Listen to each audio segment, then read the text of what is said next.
Yeah, everybody, a very special 4th of July stream where we pledge allegiance to the flag, being the stupid basic-ass K flag the Kremlings use in DKC3.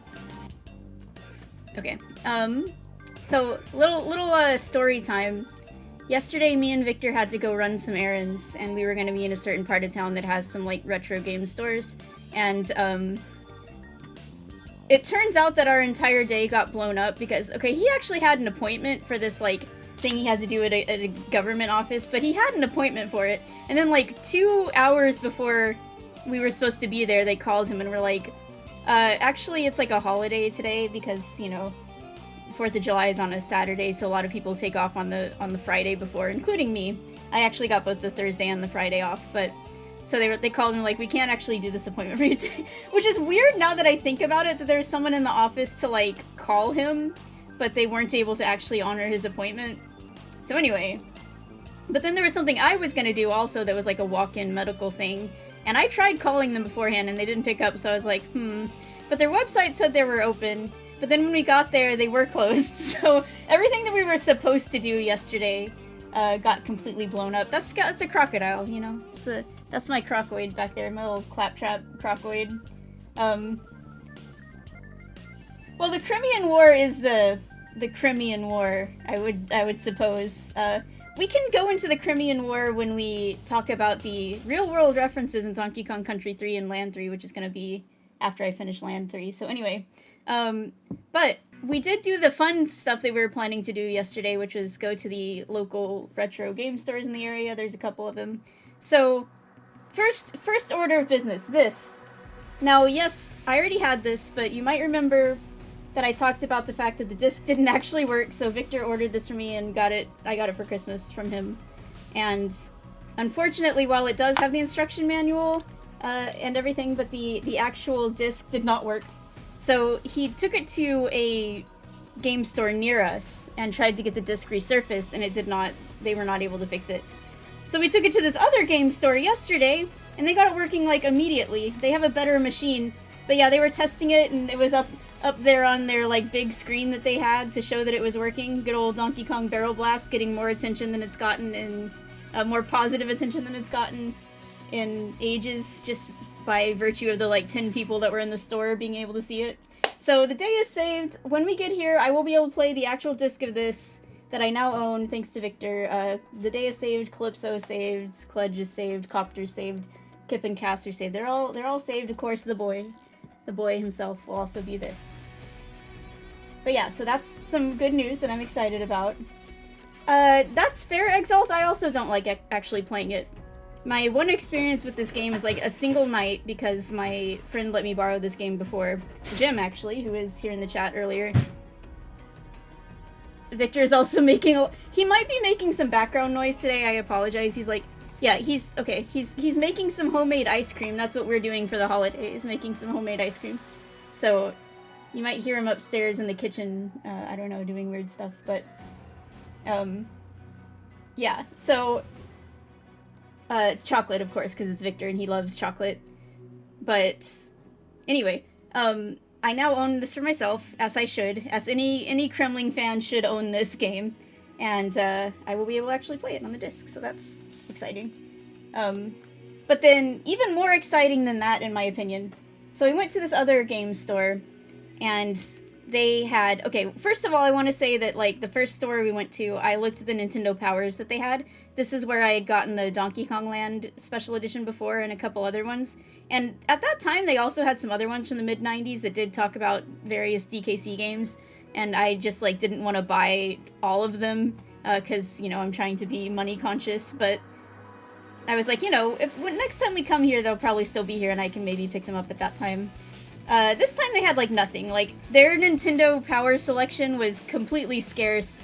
The only ones they had were, like, either really old, like, from the 80s, which is cool in its own right, but not really relevant to me, because I wasn't born yet. And then they had, like, some really later ones, like, from the late 2000s or the 2010s or something, because Nintendo Power still existed into the Wii U era, apparently. So, unfortunately, I was sad because they did not have anything relevant to my interests, really. So we went to this other store, And they didn't have a very big selection at all. They had like 5 Nintendo Powers, maybe. But then I also looked in this other section where they had strategy guides and stuff. And lo and behold, there was something hiding in there. This is an issue of Nintendo Power, but it was hiding amongst like unrelated like Prima and Brady Games strategy guides. It was out of place, but I was like, this is a Nintendo Power, and you can't tell what it is because it has this cover on it, which is, I guess they put this cover on when people were about to like lose their subscription. So this is a cover telling you to like renew your subscription to Nintendo Power, so I couldn't tell immediately what issue this actually was. But, you know, the advantage of having this cover on it is that it has, like, it kind of serves as a little protector, because, when I open this up, you won't believe what I saw. It is this one, and the only Nintendo Power I found yesterday that was at all relevant to me was the one that I would want to have more than anything. So, I got my holy grail, and I am very happy. Obviously, the Donkey Kong Country 2 feature Nintendo Power would be the one that I would want more than anything because it's my favorite game. And not only that, but you may remember what is special about this issue. Well, first of all, it has the, Diddy Kong pointing hat featured, which obviously that's worth it. That was worth the price in its own right, but it is the one with these cards in it.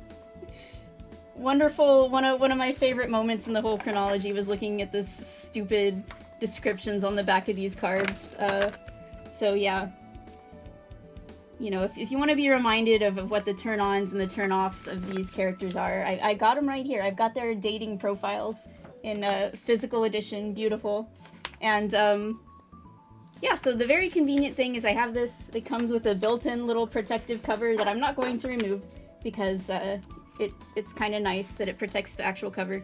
But when I display it, I'll probably just, like, kind of turn it like that. So, unfortunately, okay, the weird thing about the posters for Nintendo Power is I feel like they rarely corresponded with the cover feature. Like, you'll have a cover feature that's DKC2, but the poster inside is not going to be that.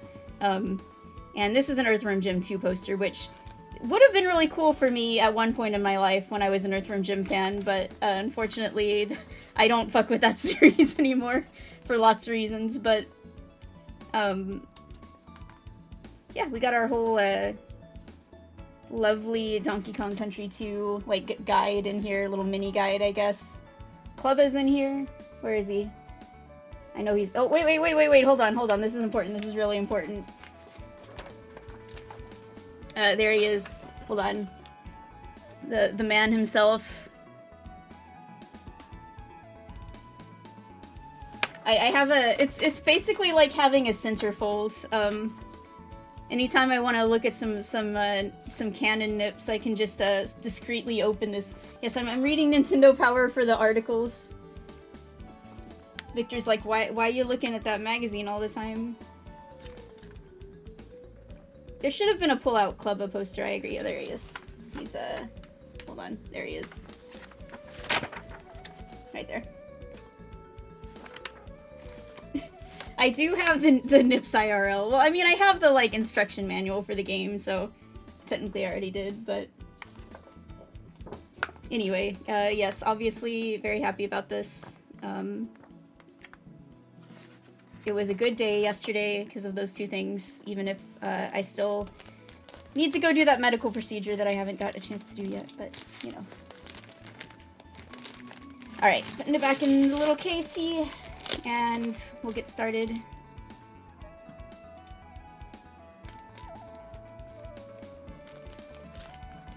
I can't believe it, nipples are real. Me too.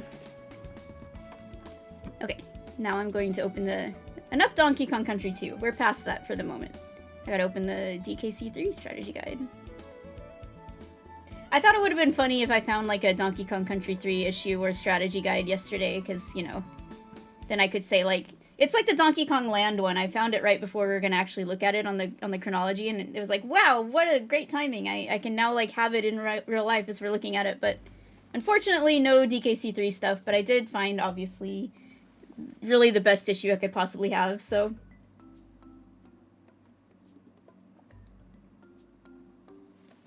My nipples go burr when it's cold outside. Hence, what I thought the phrase nippy meant. Alright. Let me see if this is a good... Yeah, I think I need to shrink this a little bit here.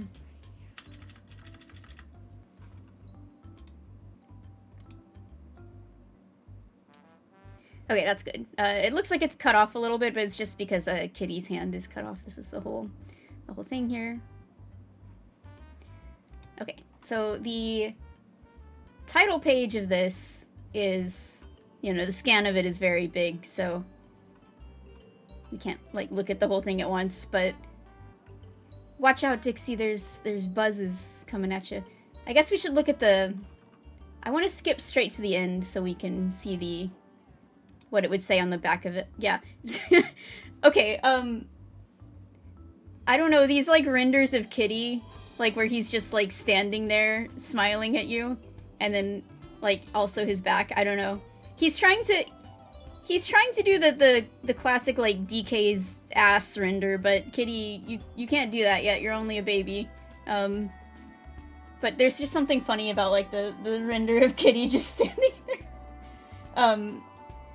This is what Kitty looks like when Funky dumps him on Dixie. Is like, here, babysit this child, and he just, like, picks Kitty up and, like, presents him to her, and he's just like this. He's just like... Anyway. There's a new Kremling leader in town. His name is Chaos, and he has his electronic sight set squarely on Dixie Kong and her new partner, the What was this Tantron? Okay, that's an N. It's like the exact same thing as Ranson. What is it with the back of Donkey Kong related content and putting an N where there's supposed to be an M? Why? If I had a nickel for every time that happened, you know, I'd have 2 nickels. I don't want to think that, you know, this isn't a Battletoads 2020 crossover. We don't need to talk about full diapers. Anyway, the tantrum throwing toddler, Kitty Kong. Dixie and Kitty are scouring the uncharted reaches of the Northern Kremisphere. Okay, so there's our official Northern Kremisphere mention outside of the sound test of DKC3. I guess the only time it's ever really mentioned in text outside of that. Both. Anyway, the tantrum-throwing toddler Kitty Kong. Dixie and Kitty are scouring the uncharted reaches of the Northern Kremisphere for signs of their missing family members, and having a crazed horde of Kremlings on their tails isn't helping. What's an ape to do? You get out the big guns, that's what. And the Donkey Kong Country 3 Player's Guide from the pros at Nintendo Power is all the ammunition you need. This high-caliber guide gives you full maps of all 42 stages, plus the lowdown on special coins, bonus areas, new friends, new enemies, attack strategies, exclusive secrets, and more. So quit dragging your knuckles and hook up with the only guide that gives you complete coverage of the ultimate DKC adventure.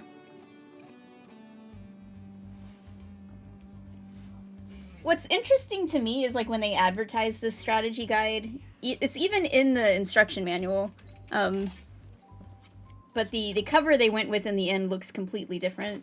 You got, like, Dixie and Kitty in the sky here on a rope, but here, where they were advertising it, it's like, just the basic render of them in the hovercraft that gets used everywhere, but that's such a good render. Honestly, I kind of like the original cover better.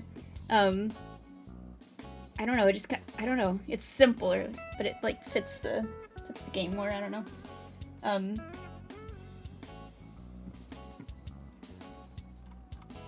Let's just go back to the beginning here. Okay. So,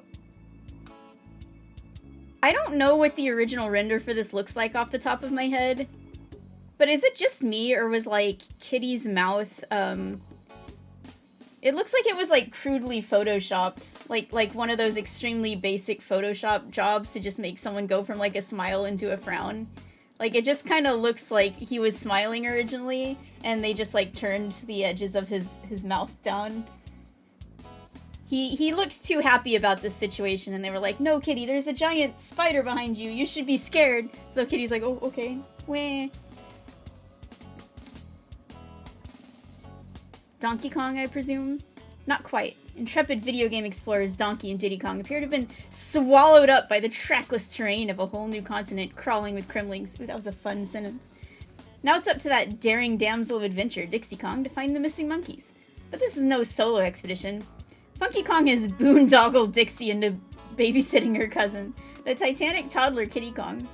At first glance, Kitty may seem slower, clumsier, and homelier than the missing link.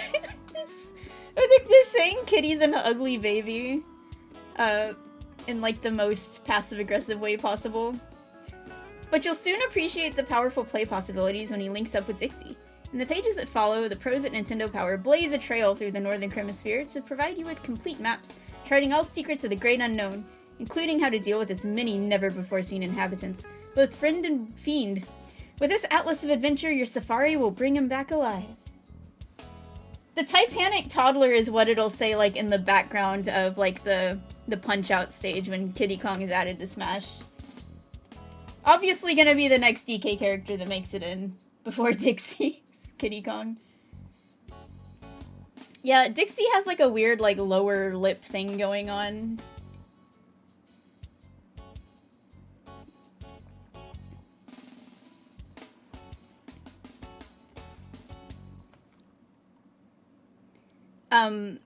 I was skimming through this, and I do really like the visual design, because for every new world, like, the maps are very pretty. We'll get there eventually, but also it has, like, the brother bear that lives in that area in the corner, giving sort of an intro to that little area, so it's neat. But nice contents pages. Now here we can see that the flag for getting the coin, you can't see this on the map because, again, it's very small, but I guess it has a DK on it, you know? I always thought it was just plain yellow, plain gold, but no, little did you know. I mean, as it should be, Diaper. They could come as a duo that, like, swaps out or something, or, like, works together, but even then there would be riots, you know? Alright. You know, we talked last time, and I even did a little insert into the video recording about how the name the Northern Kremisphere is never said in the actual game except for the music test. But here, it's all over the place, so they really wanted to... I guess they kind of decided on that name last minute, maybe. And they were like, damn, that's good. That's totally what this area should be called, but they didn't have much time to, like, put it into the actual game, so they're like, hey, Nintendo Power, can you, like, put it all over the strategy guide? Let them know. This area is called the Northern Kremisphere, okay? There are 8 areas to explore in the Northern Kremisphere, not counting bear cabins, secret caves, or major baddie hangouts. Dude, I wanna go to some major baddie hangouts. It means you have over 40 levels to conquer before finishing the game. Rumor has it, and it might just be simian senility. Is that like simian sense? That's what the simian sense Cranky kept referring to in the novels really was. It was just simian senility. That Cranky Kong covered all the levels and found everything in 5 hours and 15 minutes. Which I believe is like the top time or whatever on the high scores at the end. I think that's accurate.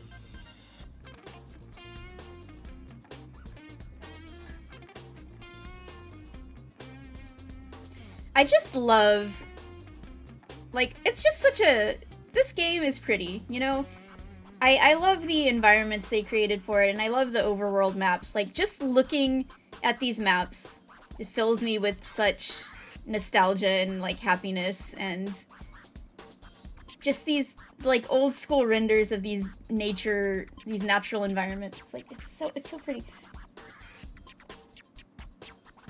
Yeah, I said last time, I'm pretty sure that the Southern Kremisphere is just, like, Crocodile Isle and associated regions, like, where Kremlantis used to be, kind of between Crocodile Isle and Donkey Kong Island and stuff like that. Just the southern Kremling territories.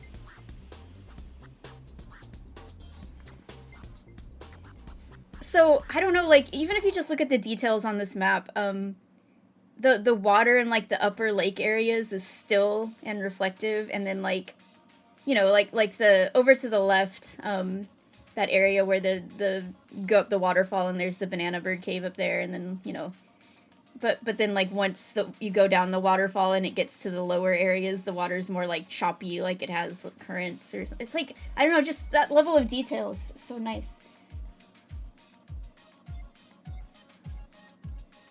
It's beautiful.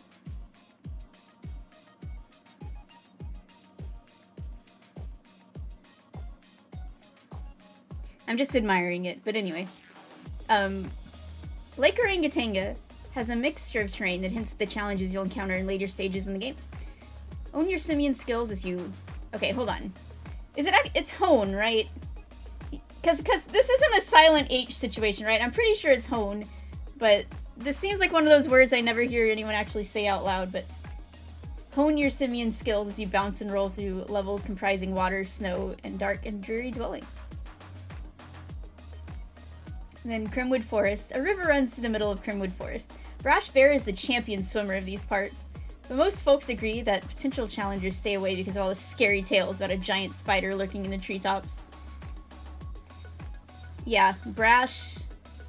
I don't know, I'm just imagining Brash in like a Speedo now. I mean, I have heard people say it out loud, yes. But I also feel like, I don't know, like maybe they were saying it wrong. Like, I don't know for sure.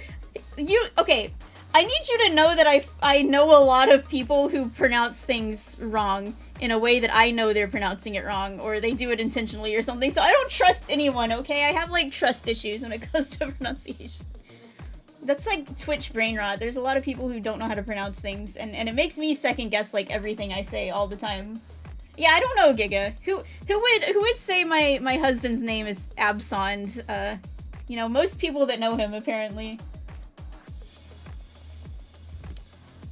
All right, Cotton Top Cove. With its bubbling trio of picturesque waterfalls, Cotton Top Cove might be the best. Okay, here they're putting Cotton Top Cove before Mechanos, shaking my dang head. Might be the best vacation destination in the Northern Kremisphere. Unfortunately, the Kremlings chased all the tourists away. Perhaps this explains why Blue Bear is so bummed out. No, it's because no one remembers his birthday. Why don't you just talk to him? That would make him feel better. Exactly, Skrunkly. It's a fine thing to do, but it does make me wonder. Like, I don't know what's right anymore. I think Bazooka might have PTSD, but... Maybe Brash also was in the Crimean War, and he just doesn't talk about it because he speedruns the pain away. You know, he's out there using exercise to cope with his trauma. Bazooka the bear, but maybe also Bazooka the Kremling. Maybe both of them. That they're both traumatized, and if they would just talk to each other about it, shake hands, and let bygones be bygones, maybe they could heal. The toxic terrors lurking among the rusted ruins on the industrialized island of Mechanos are not for the faint of heart. This world contains some of the toughest challenges in the game, especially when you're searching for bonus coins. And then, I don't know, Mechanos isn't so bad. I guess Ripsaw Rage is a little tough because it's an auto-scroller, but you can never get too far ahead of the saw. The frozen wastes of K3 never see any season except winter. It's tough for hairy toes to maintain a steady footing on the ice, especially when you have to jump over sliding limguins or dodge the polar projectiles hurled by a sinister snowman. Serrated spires scrape the bloated bellies of the clouds high above Razor Ridge. We'll talk about bloated bellies when we get to the end of Donkey Kong Bonanza. This would be a scenic place to visit if there weren't so many creepy critters running around. One of the crueler Kremlings even disabled Bjorn Bear's chairlifts. I like the implication that K. Rool himself did that. I'm just gonna go with that now. He just ran over and like fucked the chairlift up.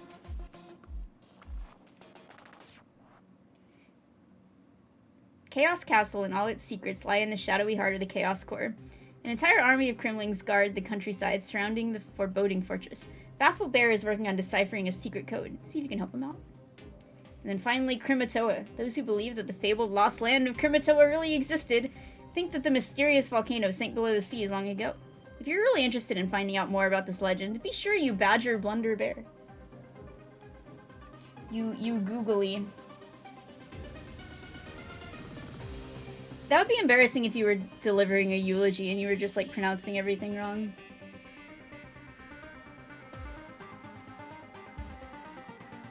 He wrote on it. Oh, dang.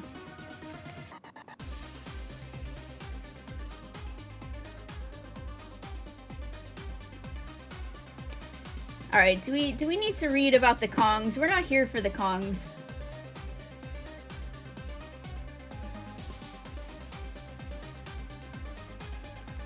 gonna turn the music down just like a teeny tad bit more. It's just kind of loud. I do like these pages though. Lots of renders here.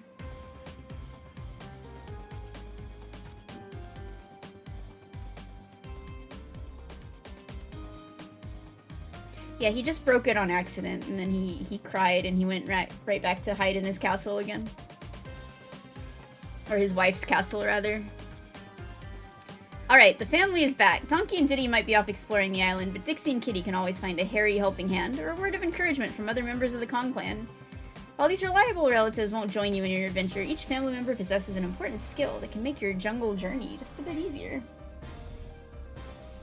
I gotta say, when you look at Wrinkly's render close up, she really is not just wrinkly, but I'm pretty sure she has some kind of skin condition. Like, was she dying and just no one noticed? Like, I feel like she has some sort of illness, and Cranky just wasn't spending enough time at home, so he didn't even notice it happening. But she does not look well. Like, maybe she could use a little skin cream or something. Thank you, Exalt. I have heard that one before, but it's a good one. Her fingers are also, yeah, like, extremely thin. Like, she is not well. I know she's trying to exercise to do what she can to preserve her body, but... Maybe you started making potions to, like, extend her lifespan and try to find a cure, but it was too late. Like, damn. Yeah, it kind of looks like she might have gotten a little burnt up in the sun. Wrinkly dumped her school marm duds to take up the fitness craze. When she's not working out to aerobics videos, she's sharpening her reflexes on the Nintendo 64. Yeah, keeping her mind and her body sharp. Stop in for a visit and she'll save your game progress. Wrinkly's abode is also where the freed banana birds migrate to roost. Check out the flock whenever you save your game. And then Funky. You know, it said earlier a hairy helping hand, but none of the Kong's hands are hairy. In fact, Funky is the complete opposite. He doesn't want the hair anywhere near his hands. He's rolled up his furry sleeves, and now look at all that skin. Funky is flashing some real forearms there for all of us to enjoy.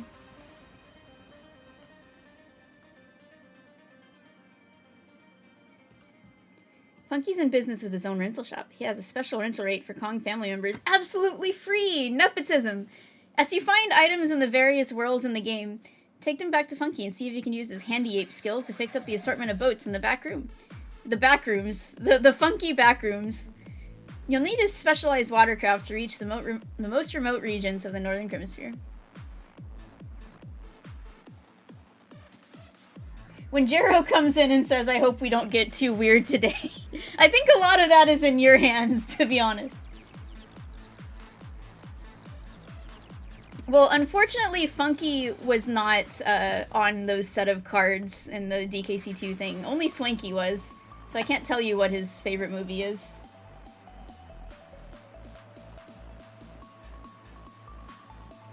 From the people who brought you the Funky Kong ASMR video craze comes the Funky Kong Backrooms craze.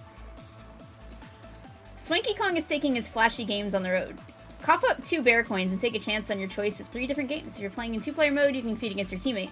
Watch out if you're playing in 1-player mode. There's a grumpy old ape running around hustling players for bear coins. And there's Cranky, the star of the original Donkey Kong game, spending all his time and money at Swanky's tent. He'll do anything to show up cheeky apes who dare to monkey around in the tent. He's an addict. Oh yeah, I do have the, you can go back and look at the start of the video later, but I do have Cannon's, special Cannon's Nips edition of Nintendo Power. Alright, I'm not gonna read about this. Let's talk about the bears. Now that we've been through the game, what's everybody's favorite Brothers bear? I think I asked this when you're looking at the instruction manual, but, you know, if you needed to watch me play it to review. Mine's still blue, it's always blue, it's always gonna be blue. Yeah, Cranky's role in this game is very small. In fact, if you're playing 2-player mode, I guess you don't even see him, but Honestly, he deserves to be cut down to size sometimes. He deserves to be downsized a little bit. Dixie and Kitty won't lack for help on this adventure. Besides having the Kong clan in their corner, they'll also meet up with a family of bear brothers, 13 of them to be exact, during their travels. Some will sell you items, some will give you advice, and still others will just give you a hard time. Okay, 1, 2, 3, 4, 5, 6, 7, 8, 9, 10, 11, 12, 13. Yeah, so this extra bear over here that's naked is just like the generic bear template, but he's not one of the bears, you know? This is Bear from the frickin' the Donkey Kong Lands 3, I think, is where we get Bear from. So we'll meet him soon enough.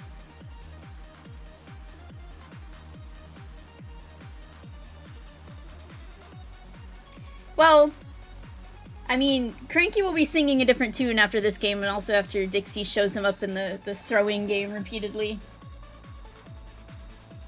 It is, but I think the fandom spells it Bear just like B-E-A-R, because he's basic. Dude, I like Brash's pose. He's like, Brash is so cool.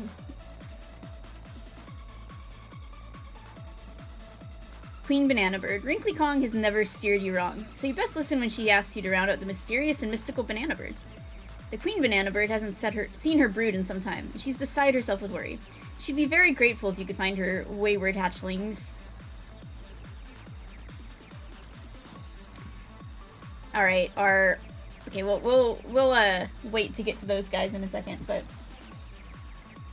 our beautiful animal buddies that we love. Your animal buds are hiding out in crates and barrels, just waiting for a chance to lend a trunk or a wing. Break open their hiding places to change into them temporarily or to have them join you. Either way, you'll have all of their special powers at your disposal. With friends like these, you won't have to worry as much about your enemies. Good old Ellie, who we'll see in statue form very soon. A newcomer to the DKC lineup, has an amazing multi-purpose proboscis. You can use her trunk to pull objects to you from far away, even across gaps. You'll also be able to carry barrels and drink and shoot water with it. Yeah, Ellie has a hydration mechanic. Gotta stay hydrated. Perry's in like at least 3 levels, maybe 4. He's only in them briefly for most of the time, but one of them has him at like the very end for might be like Squeals on Wheels or something. You know, I was thinking that proboscis is specifically for like insects and stuff, right? Perry is the second rookie on this year's squad, but his aerial antics make him an all-star. Oh, sorry, this one has a... Unfortunately, I must skip the lyric songs. I don't want anyone talking over me, singing over me, you know?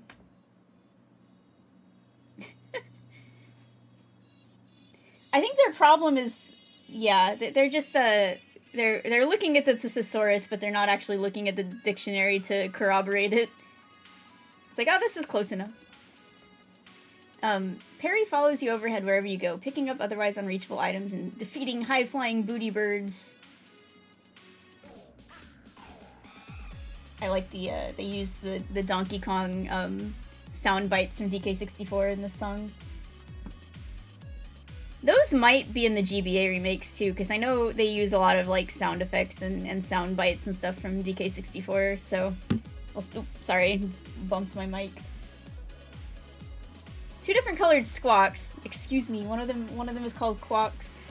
Use their aerial abilities to assist Kitty and Dixie in their adventures. The garden variety green version bullseyes Kremlings with eggs at 50 paces. He just frickin' snipes him, headshots him. His purple cousin can heft and haul barrels in his talons and use them to dive bomb enemy positions. And then Squitter, our beloved, with his quick draw attack webs and keen eyes. Squitter would have felt right at home in the Old West. You know, Squitter, I'm surprised they didn't give him, like, extra eyes, because he's a spider, but maybe all of the eyes he had over time, they just kind of, like, merged into his, because he's got some really big eyes. So maybe he had eyes when he was younger, like, multiple eyes, spider style, but they all just kind of, like, grew into one big set of eye blobs. This web slinger has an advantage over the cowboys of old, though, and that's his ability to spin platforms to rise above danger. I like that they're comparing Squitter to a cowboy, because he can shoot webs. I'm just imagining him with like a little cowboy hat on. Yeah, it's, this is all about, like, fucking headshotting Kremlings to death. Like, okay. They love that these animal buddies can shoot people. Yeah, I think Quox wasn't official until Barrel Blast, so, again, until this game right here, which is now functional. Let's go. Well, can't wait for the official Quox lore drop. And Unguard, the swordfish, bravely flits and floats through this, his third DKC adventure, and his final DKC adventure, I'm afraid. His terrific swimming ability and needle-like bill will make short work of any watery hazards and Kremling hooligans that dare get in his way. I don't think there's any, like, underwater Kremlings, though, so unfortunately, Unguard does not really get to deal with them. Unless you're just counting Kremlings as being, like, any member of the crew that's any associated. Yeah, Jero, I had it, but until yesterday, the disc was not functional, but now the disc is functional. It got fixed. Yeah, I feel like Squitter is pretty par for the course, considering some crazy things that spiders can do in real life. The only thing that really makes him special is the shoes. I've never seen a spider wearing shoes on all of their feet. Or any of their feet, but certainly not all of their feet. Alright, here we go. The main event for our purposes. They've gone down in flames many times before. That's a very insensitive thing to say about a people whose island just got blown up. Nintendo Power. Alright, too soon. Maybe, you can reference that in a couple decades, I don't know. Or the Kremdenberg, that's, yeah, exactly. Like, this is very insensitive, Nintendo Power. But this could be the big break for these arch-villains. Led by their nefarious new master, Chaos, the Kremlings are picking themselves up and dusting off their dirty tricks for one more round of mayhem. Alright, so we talked about last time that they really were pushing Cuff and Clout in these promo materials. Nintendo Power loved the fuck out of Cuff and Clout. These guys are all over the place. So they're listed first here, of course they are. Yeah, no, I think Squitter is a rich kid. I think Squitter is from the Northern Kremisphere, and he's actually a rich kid. But, you know, he's a rich kid of the people. He'll help out, you know, he's not just gonna sit back in his ivory tower wherever he lives in the top of a tree somewhere. These crooked crocs would love nothing better than to double team any Kongsters. Kongsters? Why? I don't know. Why not? Kongsters that swing into view. They are truly a force to be reckoned with. They just don't want to say Kongs every time, or apes, or primates, or monkeys. They just gotta spice it up, and sometimes you just gotta say Kongsters. The song is very, like, both ears. It's got the pan going on. Yeah, they really are. And they're double teaming the Kongsters. Skidda, found primarily in Arctic environments, Skidda loves to slip and slide his way around, right into your face. A simple bop on the head will be enough to put him on ice. I wish a Kremling would slip and slide right into my face. Does Skidda enjoy it, or can they just not help it? I don't know. I guess they're enjoying it. They're having a good time. This is their whole thing. It's like, you know, my job is to slip around. I might as well have fun with it.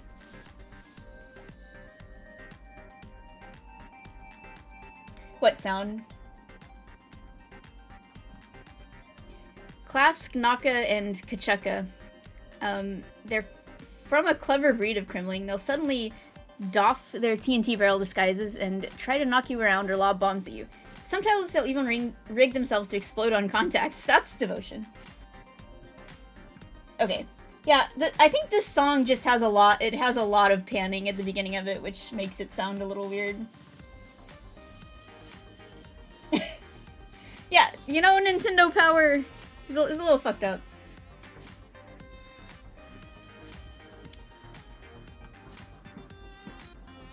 Anyway, These guys don't really work as mimics like clobbers do, because they have their own, like, differently colored barrels that have, you know, they paint it onto them, but they don't need the mimic factor. They don't need the, like, elements of surprise. They're just that confident. Now, the thing that always gets me about these guys, though, is you can see their eyes are, like, right there. So where's their snouts at? There are two options. Either they really, like, smash their snouts up in there, like, or, cause like, even some of the more, like, snub-nosed, the like, flatter-faced Kremlings, I guess, like, Copter and Cutlass and stuff are probably the ones with, like, just shorter snouts, but they still have, like, sizable snouts. They're crocodiles.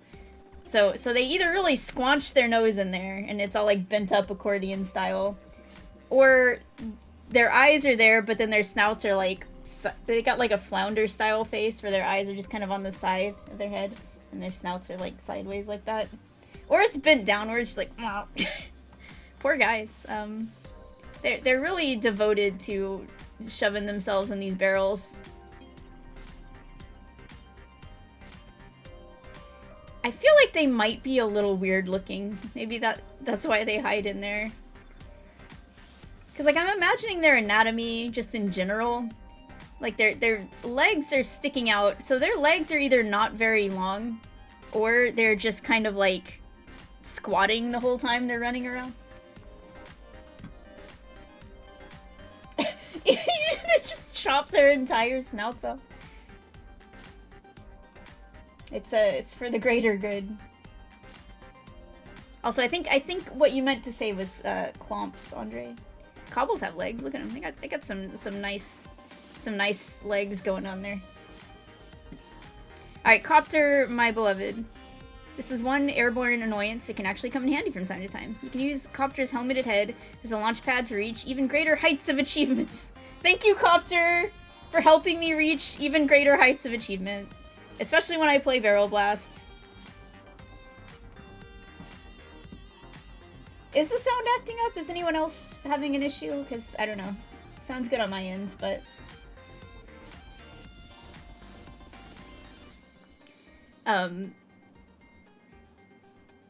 Okay. Yeah, sorry, Exalt, it might just be you. I can't imagine mixing up the name of two Kremlings when there's, like, 200 of them and they all start with K. Almost all start with K. It's okay, I do it sometimes, too. Recoil's, okay. I should make, like, eventually, someday, like, at the end of this, I'll make, like, a Kremling tier list or something. But, this game does have some of my favorites in it. You know, I may overall not like these guys as much as the ones from the first two games, but I really, really love Copter. Copter's like S+ tier. Recoil is also like S tier. I love Recoil. He has a spring in his step, but that song in his heart is not a happy one. Damn, I'm sorry. Recoil never leaves his designated post, making him an easy target for a strategically placed stomp. Well, he bounces back and forth sometimes, you know.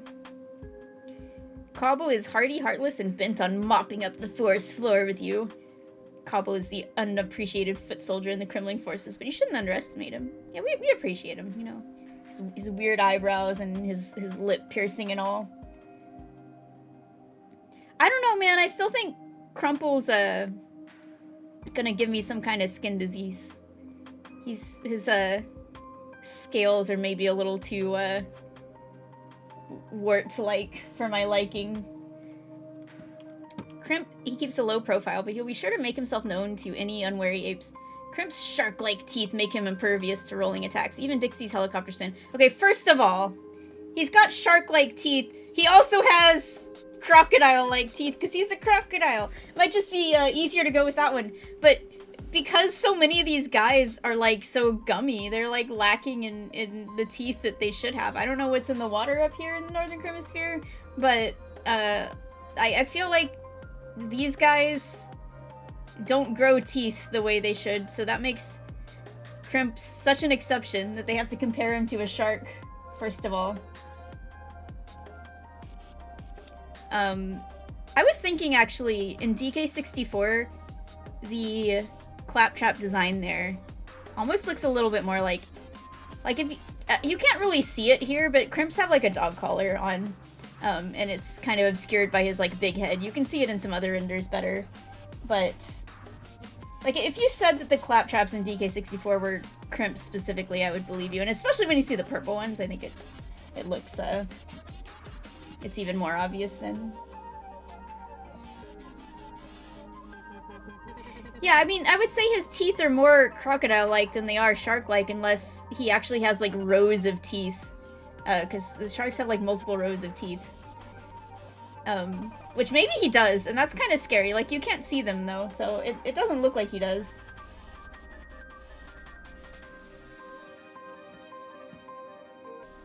Crumple doesn't want to pump you up. He wants to take you out. Oh, to dinner? Again, I'm sorry, the skin condition is a little bit of a no, you know, it's a deal breaker for me. I'm sorry. I'm sorry, Crumple. Anyone else can have him, though. This buff baddie, again, calling him a baddie, can withstand everything short of an exploding TNT barrel, or a stomp on the head from Kitty. Okay, I feel like one of those is significantly easier to do most of the time. Yeah, shark teeth are, like, flatter. Just based on what we're seeing here, I would say that Crimp's teeth are not particularly shark-like, but... Yeah, there's some stuff going on up here in this part of the world that is not healthy. Wrinkly coming up here gave her a skin condition that might have killed her. Way too many of the enemies have caught Baron K. Rulenstein's pink eye illness. Like, look at the Lurchin down there on the right. It's just, I don't, despite the lovely natural appeal, there's something sinister up here in the water, I guess. Yeah, maybe Crumple has nips, but they're, like, hidden under... His chest kind of, like, folds over on itself there. I guess it's, like, supposed to be, like, the crocodile scale thing, but he might have nips, they're just, like, hidden in the folds, you know? He probably has to, like, clean those... You know how, like, if you have a pug or some other dog that has, like, a bunch of skin wrinkles on their face, you have to clean between the wrinkles? He has to do that for his chest folds.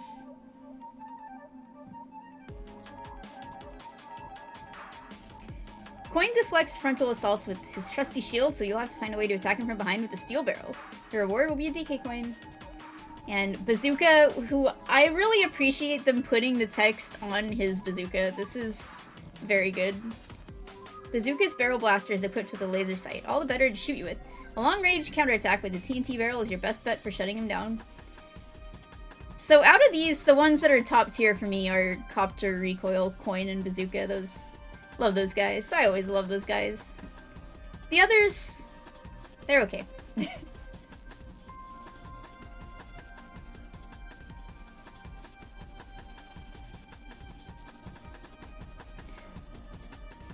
I can't wait to see what they'll say about Squirt in this. Alright, and then we've got our non-Kremling enemies. Bristles. Bristles is cute.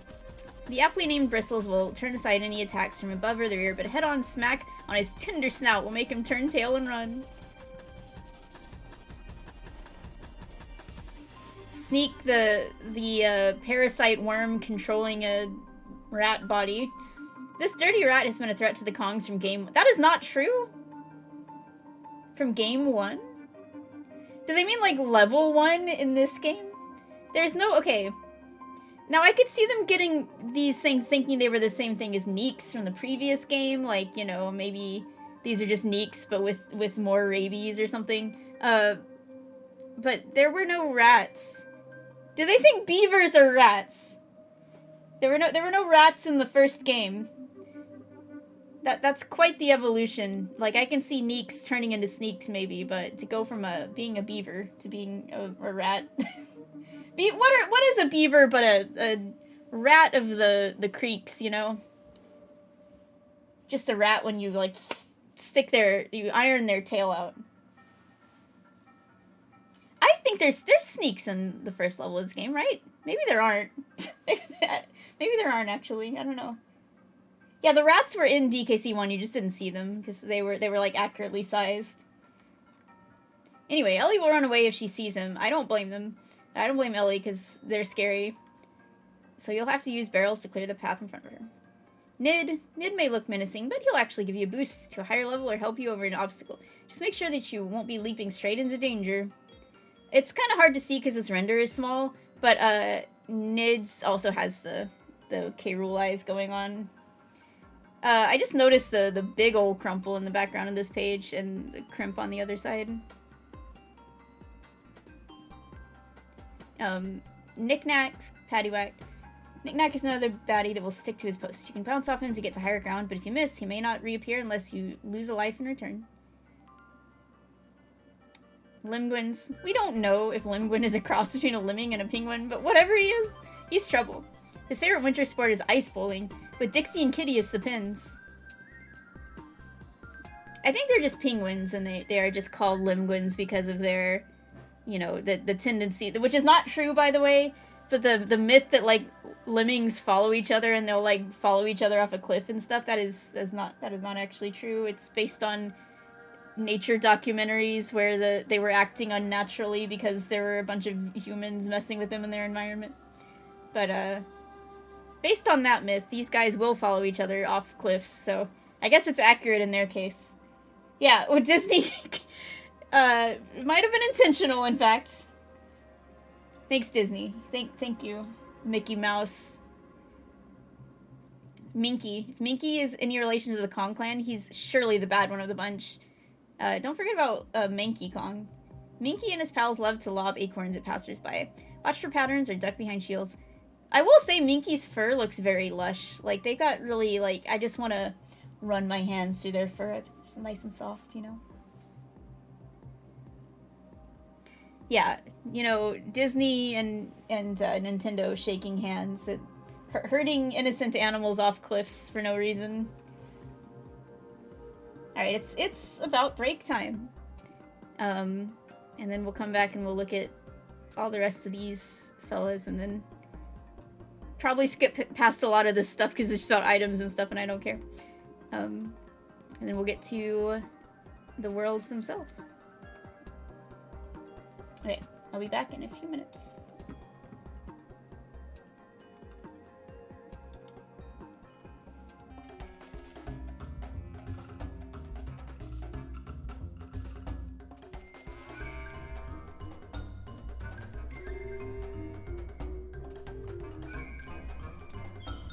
Alright. Let me turn the music back down. Alright.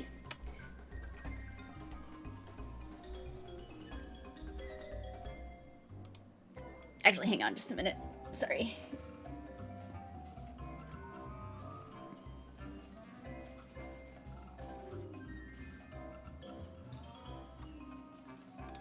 Okay.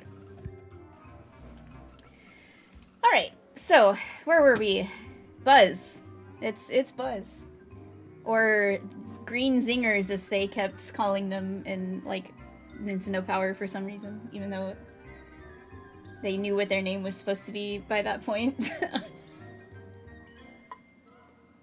Sporting a I guess Nintendo Power loved zingers, as they should, and they were in denial about their absence. They were coping. They were in the denial stage of grief. And maybe they wanted to make up for like that early DKC feature where they just kept calling them bees, even though again they should have known their names by that point. So they're just paying it forward.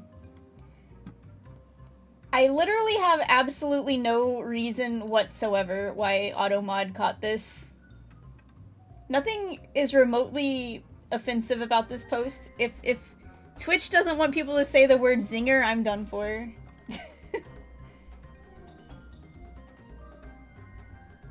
Yeah, that's you know, we'll get there in just a second, but I've always wondered about that too. But anyway, Buzzes. Sporting a razor-sharp saw blade in place of his stinger, Buzz is no ordinary bee. The green Buzz can be defeated with barrels, but the red Buzz is virtually indestructible. So what's interesting to me is, like, the renders of the Buzzes that you see everywhere that are supposed to be, like, the invincible ones. They look way more, like, pink to me. Like, especially if we go back to the like, beginning. Like, these are so pink. They're like, magenta. And then, in the game, they look much more red, though. I don't know. I kind of like the pink looking ones, but in the game they're far more red than that. I don't know. I guess they needed to adjust the color tones to make them more red, so that it was more obvious that they were like red is more threatening than like magenta, I guess. I mean, I guess so, but like Buzz has so many other that's like what I was thinking. That's the only thing I could imagine that like saying the word buzz has connotations for being drunk, or not even drunk, just like slightly tipsy, but like Buzz has so many other contexts as well. Like can't even talk about Buzz Lightyear out here. Buzz Lightyear is promoting alcoholism to children. Booty Bird. Anyone have a good... Throw your best booty emotes in the chat. Booty Bird is a treasure hound, and you can sometimes uncover his hoard by defeating him. Some of the useful items and bonuses you may find include bananas, letters, and barrels. Yeah, even bonus barrels sometimes. I like Booty Bird. Just like a really fat robin. I don't know. It's just funny. It's cute. They're cute. I need... You know, someone needs to make a Booty Bird butt shake emote. I already got one, though, so... I don't have any, like, animated emote slots left, I don't think. I might have a few. Dare I try to make a Booty Bird shake? Swoopy doesn't look particularly dangerous, but he'll prove to be one of your most pernicious and persistent foes. He'll attack as soon as you're in dive bombing range. I like Swoopy. It's just kind of a basic woodpecker, sort of, but I always like them. I like their little, like, ingy eyebrows. Hi, Dreamer. Alright, so Carbine. Owls are born predators, but Carbine has decided to go nature one better. He's loaded for bear and ready to take... What does that mean? Is that like a phrase that has to do with, like, guns or something? He's loaded for bear? I mean, he's loaded to, like, shoot the brothers bear, I guess. And ready to take on challengers with his rapid-fire best friend. Yeah, I feel like this strategy guide was written by, like, someone who has firearms, an interest in firearms. They keep, hyper-focusing on the gun elements. So yeah, it's hard to tell from the render, but they do look really metallic. Is Carbine completely a robot, or some kind of, like, bird automaton? Now, we know that Carbines, we saw this in the last episode, they were originally supposed to be, like, full-on, like, robotic humanoid things, which would have looked really weird and, like, probably way too big and out of place, probably, in this game. But knowing they were supposed to be robots originally, as a kid, you know, I always just thought they were owls. But are they robotic owls? I feel like they are, because they're so shiny and sleek, and even like, the front part of their, like, feathers, you can compare the textures used in, like, Swoopy or Booty Bird, and they have a much... Honestly, their feathers look more like fur or something, and when you compare it to Carbine looks way, like, flatter and sleeker and stuff.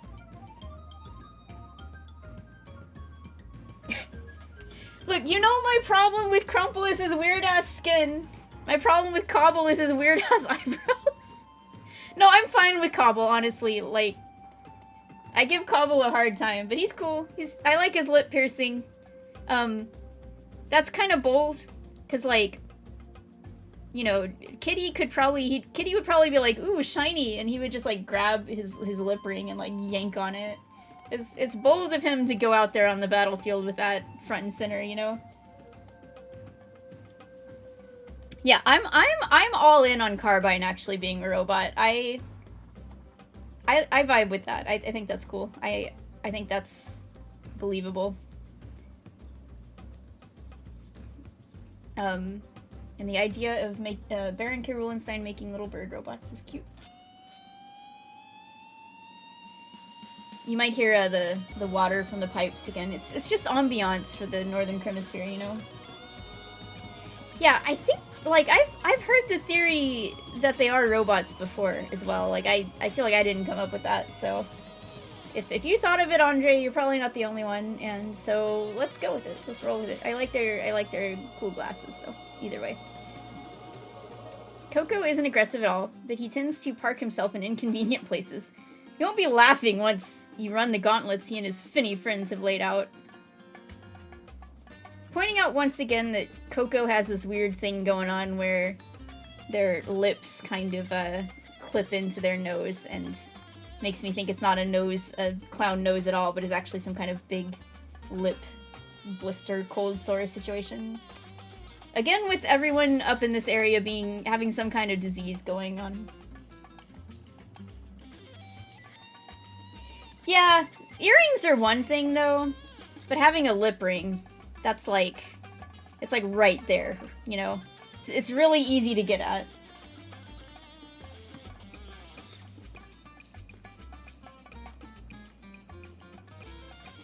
I think buzzes are cyborgs. Like, I don't think they're full robots. I like to think that they are bees who have been outfitted with the buzzsaws, which is...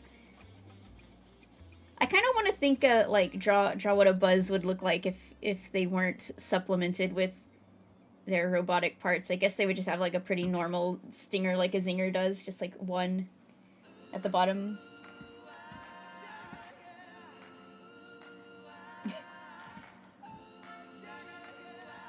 Does this one have singing in it, or does it just have this? Either way, it's a little bit distracting. I like it, but it's a little bit distracting. Alright. Bounty Bass. Here's another not-so-baddie that will give you a boost from time to time. Like Booty Bird, Bounty Bass keeps various items and power-ups on hand, all ready for you to reel in. And the little fish that lives inside them. Baza. Baza is nearly unbeatable on his home turf. He likes to block your way, so it takes time to get ahead when you're swimming in his waters. I feel like the render of Baza looks different than they actually look in game. I feel like they're like their heads aren't that big, or their chins aren't that pronounced or something. And they're like a lot more green as well. Like the colors on some of these enemies ends up being a little bit different when they're actually used in the game.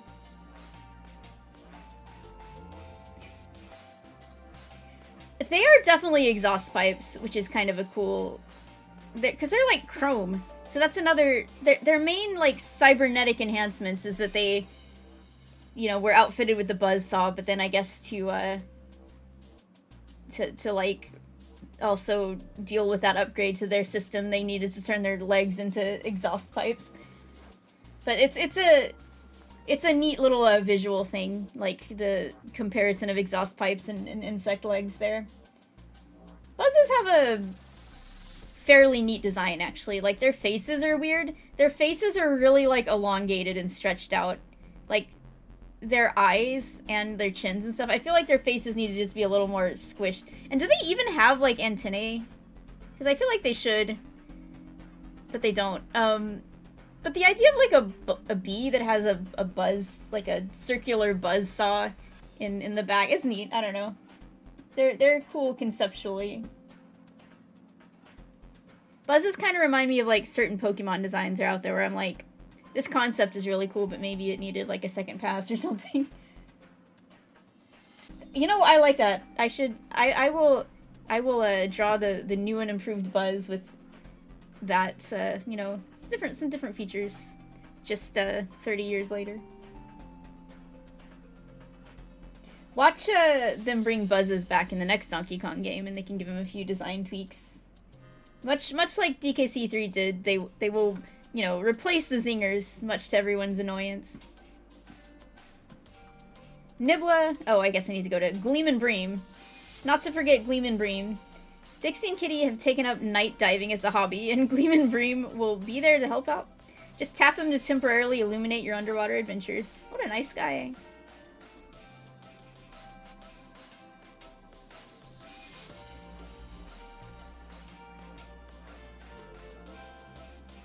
I don't know, it's like... They've got... They don't look like They're having a good time. I don't know. They just look like their existence is suffering. Me too, FGP. You know, that's... We got the big boy back. We got, you know, the main event. So now we get to be a little more picky on what we're waiting for in the future. Nibla has a voracious appetite, and he'll gobble up other underwater baddies for you. Be careful of his temper, though. If he goes hungry or eats a Lurchin, he'll turn nasty. I would fucking turn nasty if I ate a Lurchin. I wouldn't be able to help it. I would get every disease in the book, because look at these guys. Look at them. This is the most unhealthy looking creature I've ever seen in my life. Not only, okay, the texture on their skin, whatever you want to call it, their interior parts, their eyes, their mouth, looks like a butthole. These guys are so scary looking, and in the game, you can't tell all these details, like, just on their sprites. They almost look kind of cute. But then you see their render, and it's like, Jesus Christ. Maybe he got it from Lurchins in the first place. Like, as a child, he was, visiting the Northern Kremisphere. He touched a Lurchin in the water. And, sorry, I will say Lurchin, because that is, one of my original species. But he touched a Lurchin, he got every disease. And that's his villain origin story. Lurchin's hard, spiny shell is something that even Unguard's blade can't pierce. Wait until Lurchin exposes his soft insides before you try to take a swipe at him. Unguard, whatever you do not put your pointy beak in that hole, though. Try to poke him in the eye or anywhere else. Do not put your bill in that hole. You will regret it. That bill will not come out the same.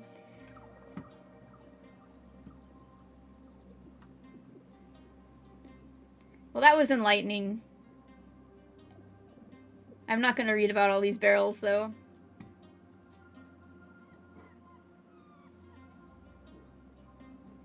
Read about banana birds. The elusive banana birds have been imprisoned in crystalline caves throughout the overworld of Donkey Kong Country. There are 15 banana birds in all, and you will need to release them all. Again, there's 15. It always feels like there's a lot more than 15, but I guess it's just 15.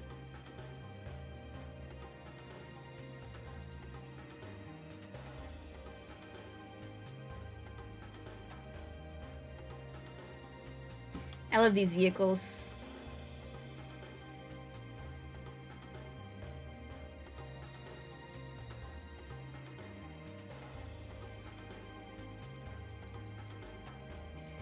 Alright, and then we get to the world by world, level by level descriptions. Maybe he's into it, but I'm just warning him. You know, you can be into something, but that doesn't mean it's a good idea. Like, you know, I think On Guard might pick up a few diseases from that encounter. Yeah, they, banana birds are such a cute concept, but these guys are, I don't know, I guess this is I don't know what Wrinkly's been feeding them. And she doesn't know how to take proper care of banana birds, but whatever she's feeding them is maybe getting them a little too wired, you know?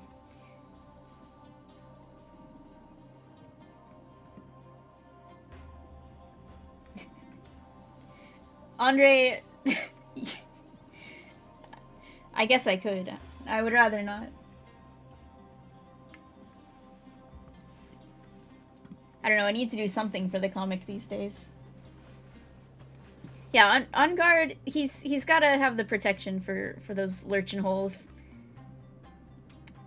Barnacle Bear says, "Ahoy, you land lovers! Sit right back and you'll hear the tale of my famous seashell collection. When I get the last one, I'll have the whole lot."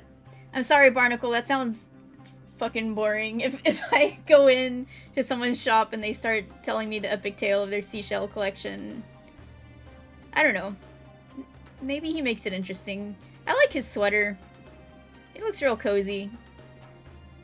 I would listen to Barnacle talk about his seashells. I don't know that Dixie would. She seems like she wants to get back to actual business, you know? Kitty probably would, actually. Because I feel like Kitty would just sit there.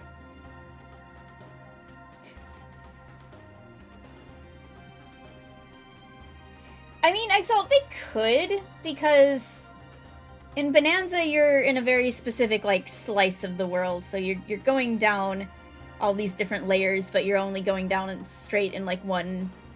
You know, like, you could say, maybe in a different part of the Earth, like, the layers manifest differently or something, but... I mean, like, they probably wouldn't do it again just because they don't want to use the same concept again, and also because, like, we already know what is or was at the center of the planet, so you'd have to take that mystery away, and, so I don't know what they would do in a perspective, like, if they wanted to keep similar gameplay to Bonanza but have a sequel. They probably wouldn't do the underground thing again, but I don't know, we'd have to see. I think there's plenty of room for, like, you know, we don't get direct sequels to, like, 3D platformers nearly enough anymore, but I feel like there would definitely be room to expand on the gameplay and the transformations and stuff and do some cool new things, but who knows?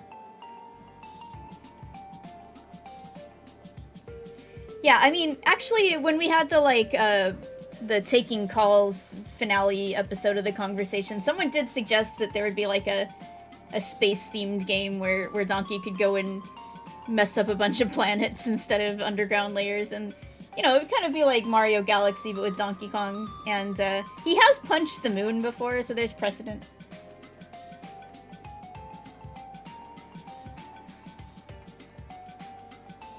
Alright, once again, as we usually do, I'm not going to read all of this stuff in the level guides. I'm just going to kind of skim around and see if there's anything worth talking about.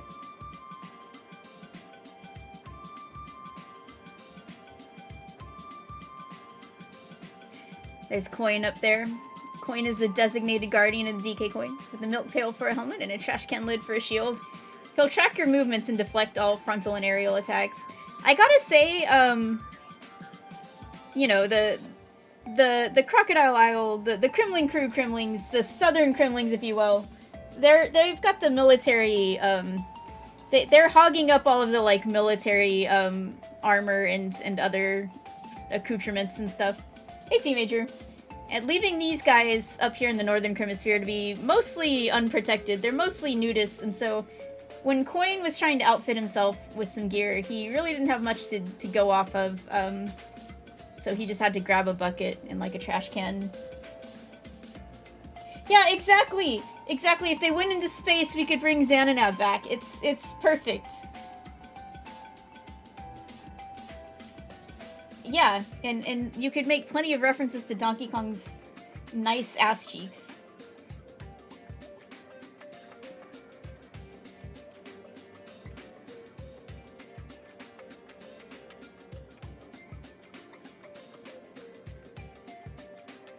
Seeing how easily you got past Lakeside Limbo, the Kremlings will up the ante in Doorstop Dash. Yeah, their grand plan, doors.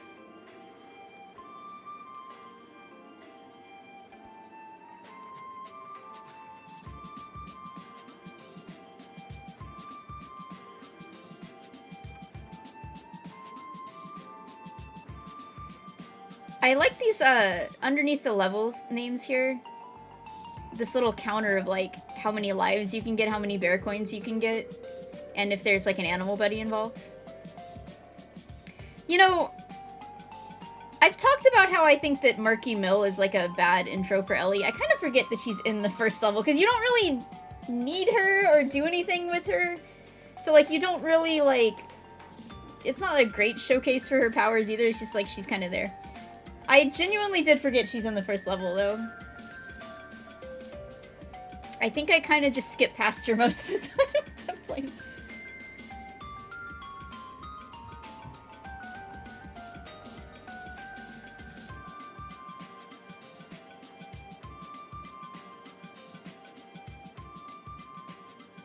When Donkey Kong is on the moon also has a, like, latent Bananergy, and he's just in Kong Bonanza form constantly because he's got those nice ass cheeks, so it's, you know, it's thematic. The moon allows you to moon people.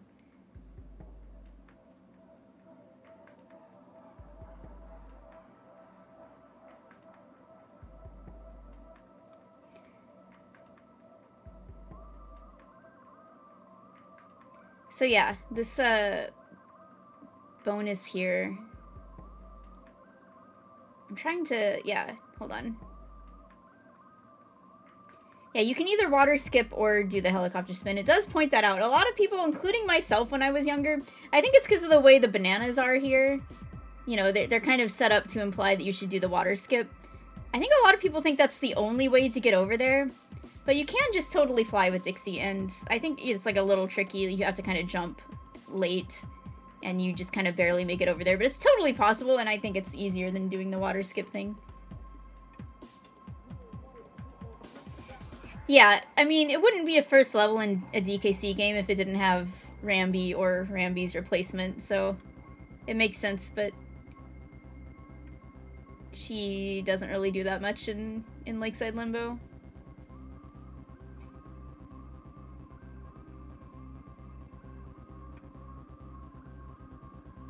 It's no problem.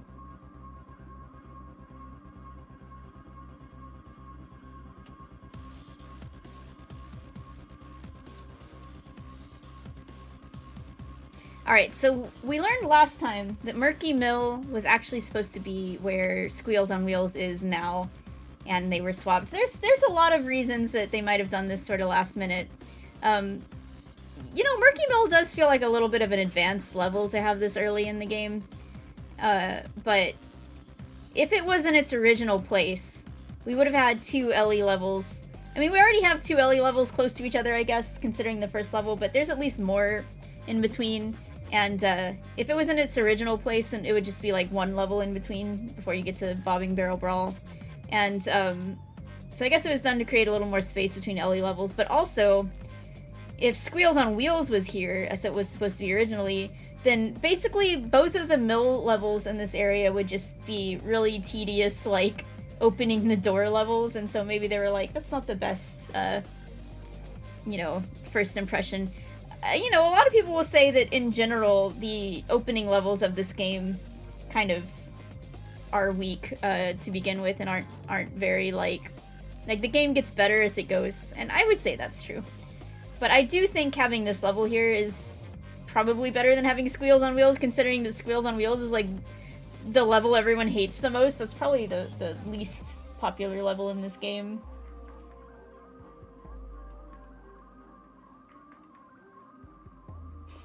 True.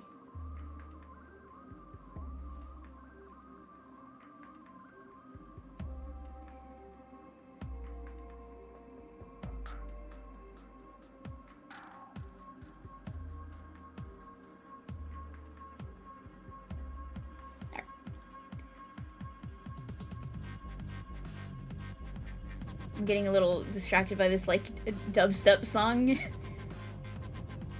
Alright, Belcha. Belcha is a humongous barrel that haunts the deserted barn at the far end of Lake Orangutangia. Unlike other major baddies throughout the rest of the worlds in the game, Belcha won't hurt you if you accidentally bump into him. In fact, Belcha wants you to bump into him. Okay. Because he intends to bounce you right back outside the barn door. Belcha's one weak spot is his stomach. He's suffering from a bad case of indigestion. Yeah, because he's got a bunch of fucking bugs in there. Stomp on the barrels as they roll out of Belcha's mouth. Inside each rolling barrel is a brown beetle. Stomp on the insect. Blah, blah, blah, blah. Okay, I get it.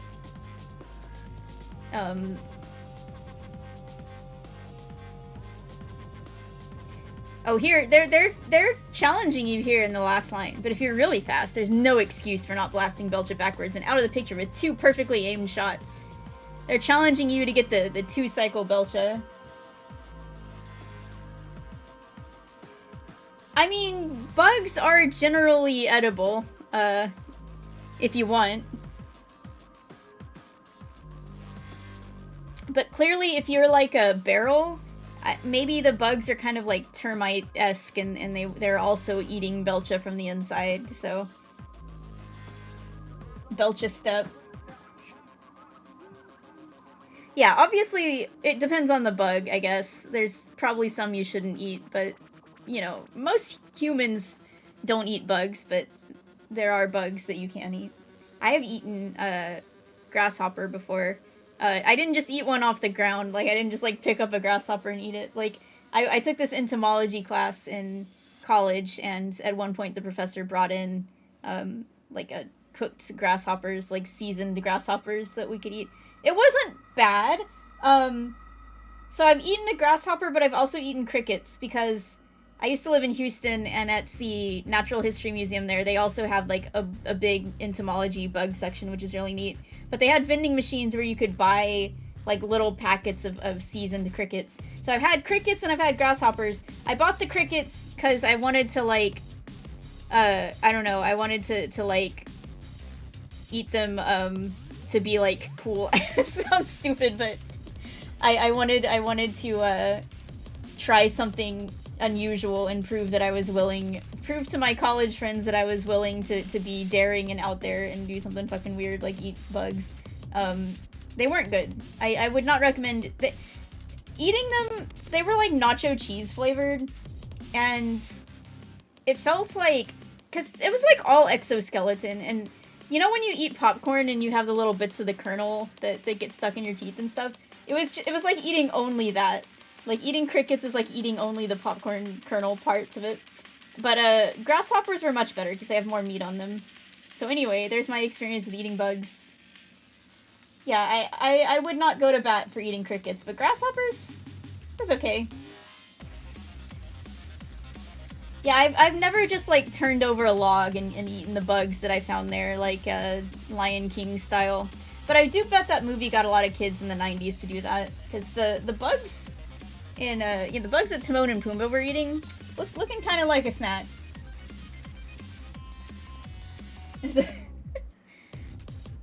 Yeah, eventually I'll do a stream series where I just order a bunch of different types of flavored bugs and eat them.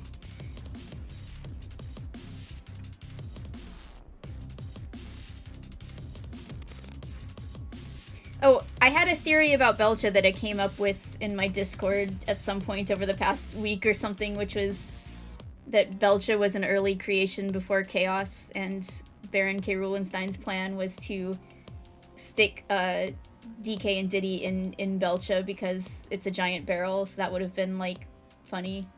It's like, I'm going to put these Kongs in a giant barrel where they belong, haha. But then Belcha came to life and was like, hey, don't do that. I don't want you to put some monkeys in me. And he was like, God damn it.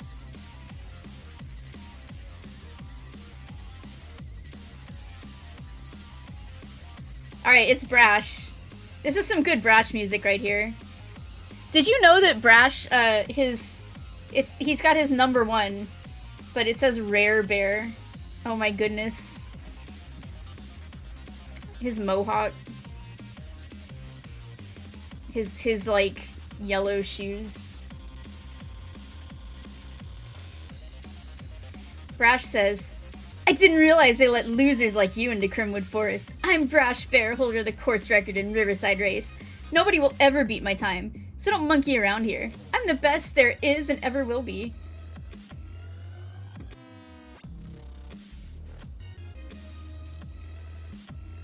What a character.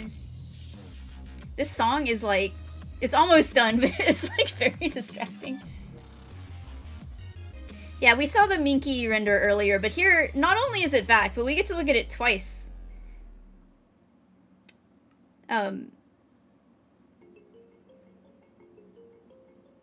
You can see better here that what they're holding does appear to be like an acorn. Because it's a little hard to tell what they're throwing at you. Is it like a nuts? Is it rocks? You know?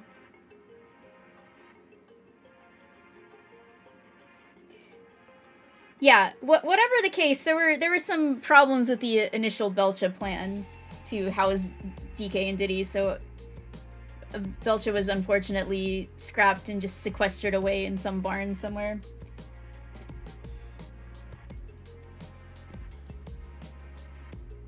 Yeah, they dipped the acorn in monkey poo for a little extra treat. You know, I never really had some Belcha lore until recently, but now that's the great thing about doing this project. It's kind of like Belcha's being tortured, actually, for their failure, because I think that the bugs are just kind of there because it's a musty old barn and it's infested with bugs, and so Belcha also just got infested with bugs.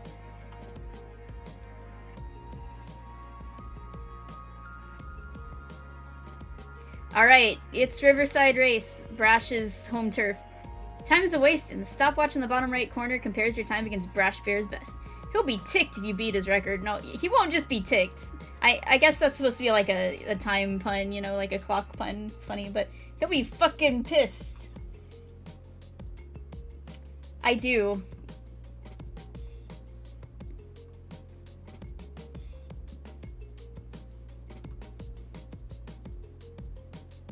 Anyway, this, the time is not very hard to beat.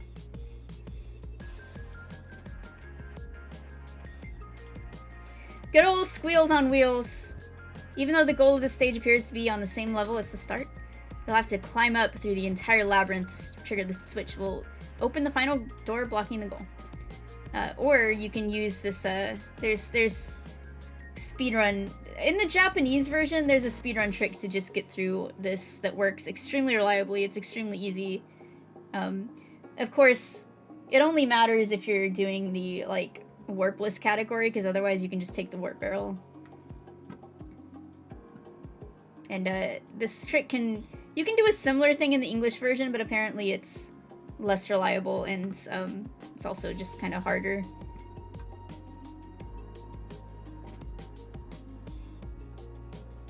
But it's basically just like abusing iframes, and you can just kind of go through the door. It's no big deal. Yeah, the little baby buzzes.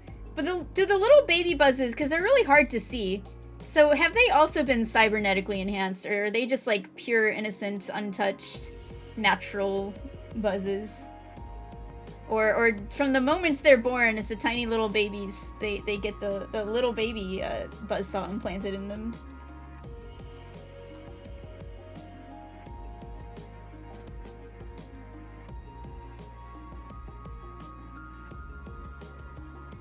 Conch coin.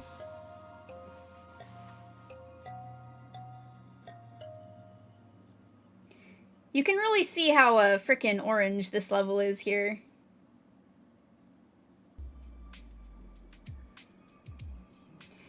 Bobbing Barrel Brawl spotlights the abilities of one of the new DKC3 goodies, Ellie the Elephant. Now, you don't get this as frequently, but, you know, in parallel to calling bad guys in a video game baddies, occasionally you get good guys and friends and stuff being called goodies, which is a little... It doesn't work quite as well.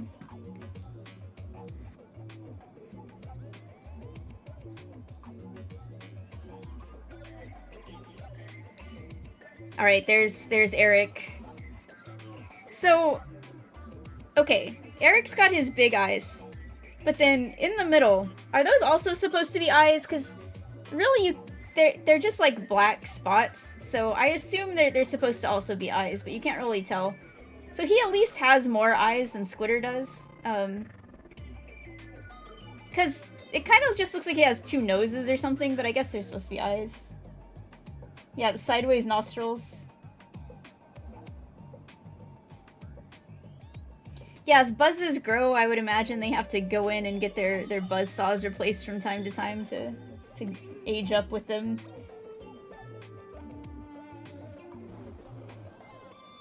Yeah, I always just say Eric, because obviously that's supposed to be like the pun with his name. But maybe it's like Arik, like Arik. Gotta put the k in there. Eric, the giant arachnid ruler of Krimwood Forest, seems like an awesome foe the first time you meet him. He bounces up and down, suspended from spider silk, and attacks with his deadly claws and mandibles. To defeat Eric, you'll need to bop him in the jaw with a few barrels, blah blah blah blah blah. Eric's predictability is his downfall. Again, this guy is related to Squitter. I believe it. You can't change my mind.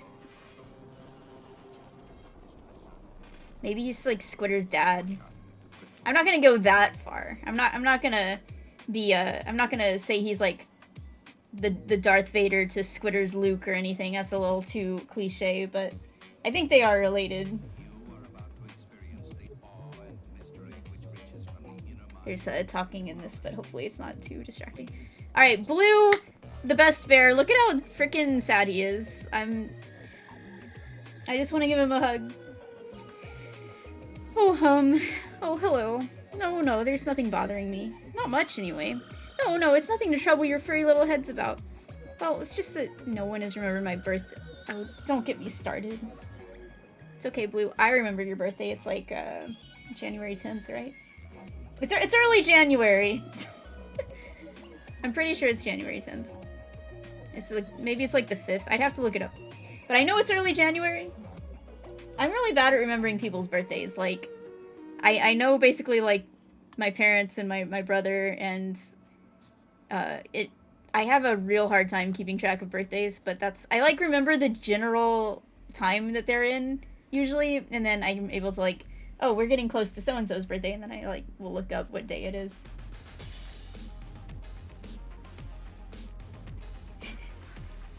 Yeah, his name is actually, oh! Yeah, Blue is, he's just putting the, like, do not disturb on his Discord, just because he doesn't want to talk to anyone right now.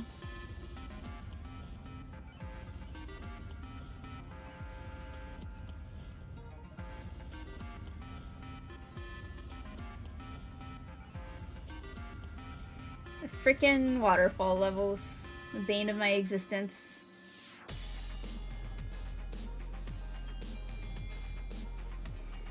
The creeping clasp is an explosive example of a chaotic experiment gone wrong. These animated barrels of TNT hang around all day, waiting for someone to land on their line.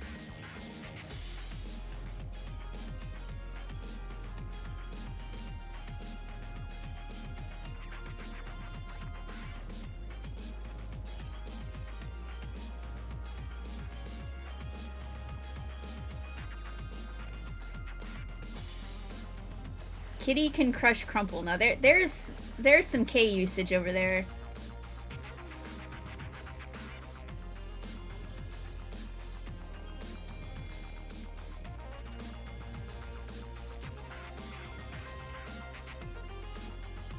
Seeing the level laid out like this, it's I don't know, it looks like one of those magic eye puzzle things that I can never do successfully. Yeah, the way it phrased the clasp's existence is a little, like, they obviously, like, earlier it did, what did it say about them earlier? Oh, we gotta go all the way back, hold on. Ah! I've scrolled too far. They're from a clever breed of Kremling. Okay, so they are Kremlings first that stuffed themselves into barrels. But then they do effectively become animated TNT barrels, you know? But you know, they are Kremlings that are in there. They're not some kind of weird TNT barrel that was given life and arms. Yeah, the original Oids.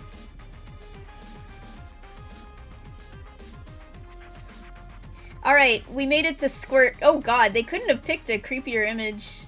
Which is appropriate for Squirt, but like the no pupils over there in the screenshot. Just blank white eyes coming out at you. Squirt Showdown tests your jumping skills on the slippery rocks in front of a waterfall. One wrong move and you'll tumble into the mist below. Your first concern... They're not even gonna say anything about Squirt, what they are. They're just gonna start describing the battle because they don't know what to say either. What is this thing? I don't know. Just, don't talk about it.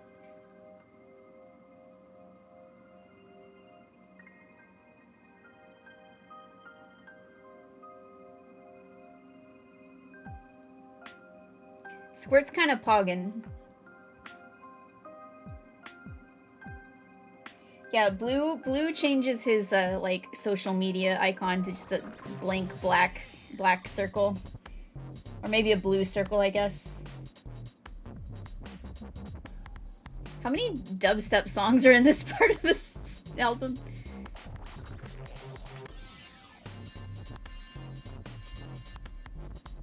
Alright, it's Bazooka.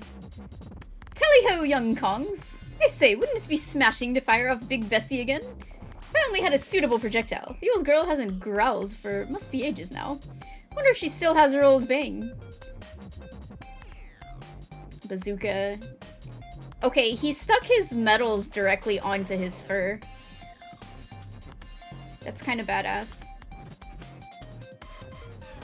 Never really noticed that before. I feel like that wouldn't hold particularly well, but I don't know, his fur is probably pretty dense.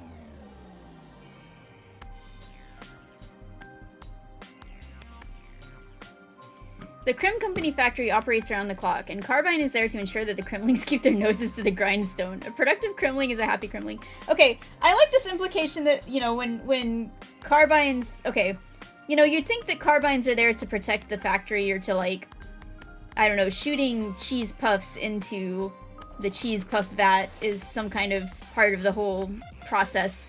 But the implication here is that they're actually just originally created to keep the Kremlings on task. Like, oh, you took a 5-minute break, Bazooka? You're getting blasted with the cheese puff right in the face. You know, I know that you were looking at your phone in the bathroom, Coin. Cheese puff, right to the face. Yeah, the original, these factories in Mechanos were the original, like, Amazon warehouse.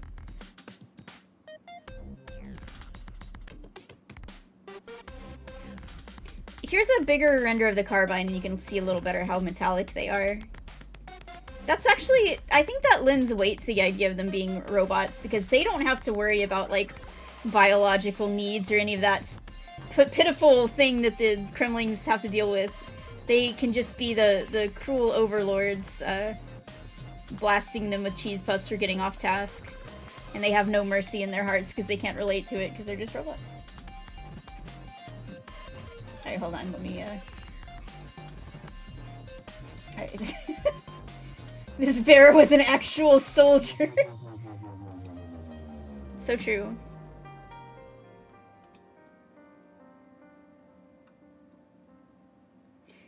Earlier I said the idea of Baron K. Rulenstein making little robot birds was cute, but now it's like, oh, he made a bunch of little robot owls, how cute. They're for punishing anyone who dares to take a 2-minute break at the factory. That's true. In fact, just thinking about these cheese puffs is making me hungry. I might have to get a little snack on my next break. I have some bananas, appropriately.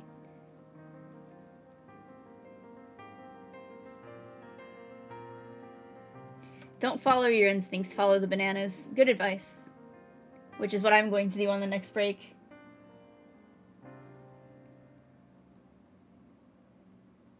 Yeah, the real reason that none of the previous Kremlings appear in this game is because after the destruction of Crocodile Isle, they were like, that's it! And then they were unionizing. And these are just the guys that didn't... These are all the scabs that didn't want to unionize.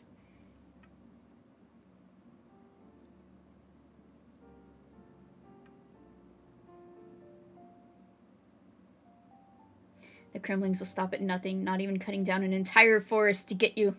There are no side paths to explore here, so just try to stay ahead of the runaway saw.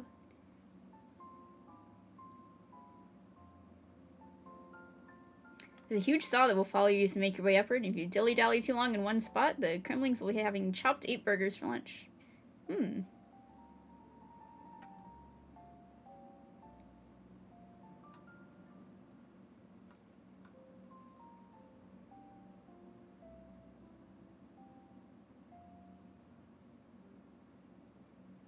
Bazooka. Bazooka's good.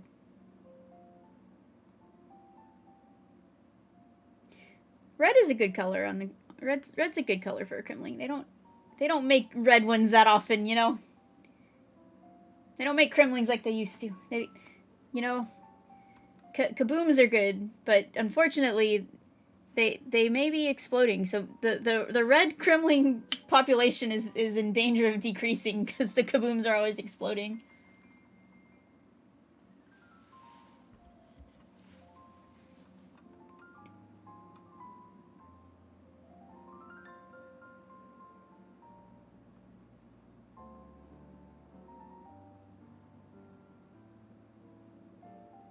I like Mechanos. I think Mechanos is my favorite world. The levels in here are pretty fun. I feel like this is where the game... I don't know, it's just kind of like the peak of it for me. The levels are fun, but they don't feel like too... And they've got a good amount of challenge without being annoying. They've got a good amount of, like, gimmicks that I think are actually fun to do. And I just really like the aesthetics of, I don't know, something about this island. It's got this like dreariness to it, where you can tell it also just used to be this like beautiful forest, but it's been so, the environmental storytelling's really good. It's been so like damaged by the factories, and it's just kind of got a perfect mix of the what used to be the nature that you can tell is a little like desaturated and washed out because of the pollution and stuff. Like it kind of is like the perfect, I think Mechanos is like the world that summarizes this game best if you had to just pick one, both in terms of gameplay and like the aesthetic of it, I guess.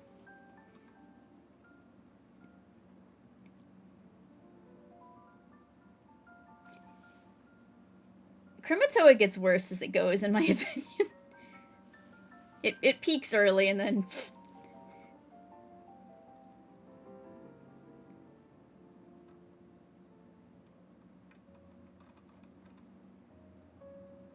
Oops, I'm scrolling the wrong direction.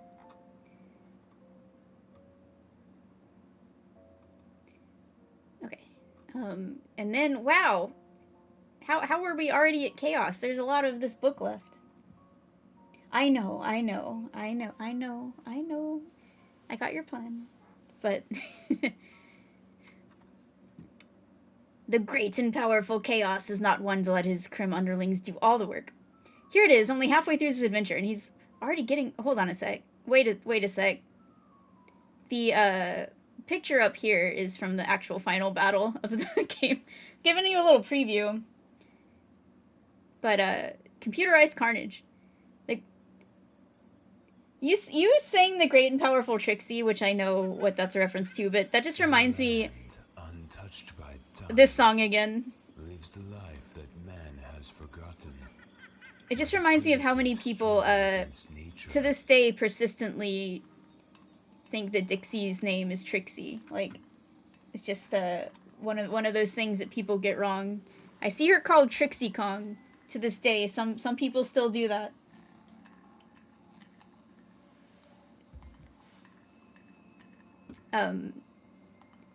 Chaos will first try, he's already getting his mechanical mitts dirty trying to turn you into scrap. Chaos will first try to toast you with powerful blasts from his jet engine. Blah blah blah, don't try to run beneath him then or you'll become a Crispy Kong. Back at it again at the Crispy Kong.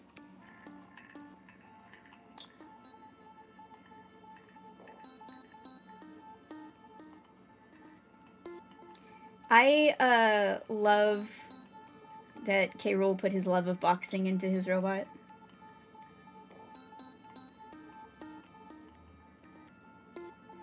At the end it says, 2 more hits will crash Chaos's operating system, but you can be sure that once he gets an upgrade, he'll be back for more.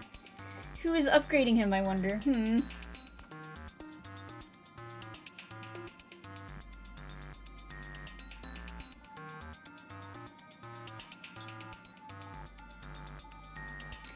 I can believe it.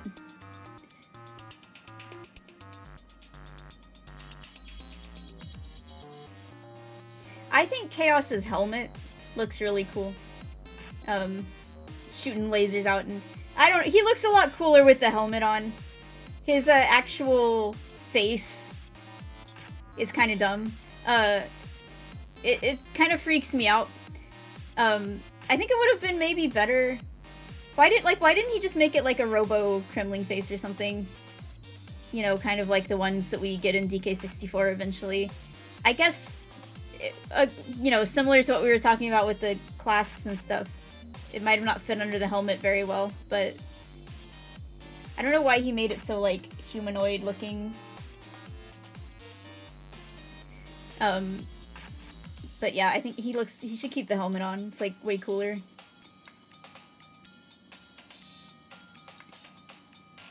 It's Blizzard. Greetings from the wintry wilds of K3, the highest point in the Northern Kremisphere. I'm Blizzard Bear and I'm snowed up in here.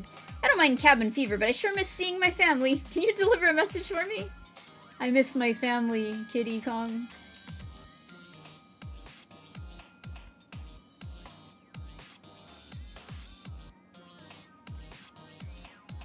The clasps and crevice creepers are more intelligent than the boring barrels you hung out with in Cotton Top Cove. Wow. It's rude.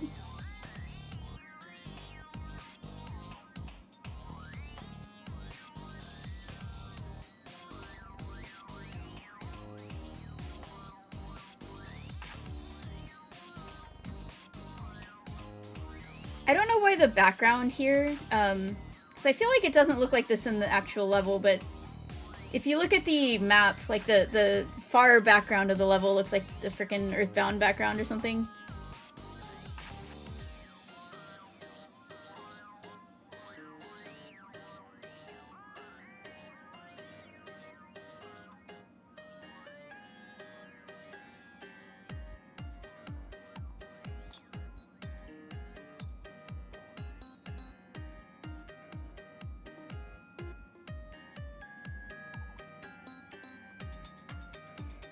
Alright, and then this frickin' level. If you can reach the flag at the end of barrel drop bounce, you can complete all 103% of the game. Yeah, even they're admitting this level sucks. It's like, look, if you can power through this, you can do the rest of it. This level isn't even necessarily, like, the hardest or anything. I wouldn't say it's the hardest level in this game whatsoever. It's just maybe the most annoying. So if you can get through this, you have the mental fortitude and dedication to do whatever else. Alright, hell yeah. The best level, though. After the Chaos debacle at Mechanos, a subsidiary of Kremling Industries relocated to K3. Goddamn, that was real fast. I'm pretty sure this, factory was just there already. I don't think that they, just, are reacting to the incident and came over here. I think that, they were already here. Security is tight at the factory. There's even talk about a hired gun working here.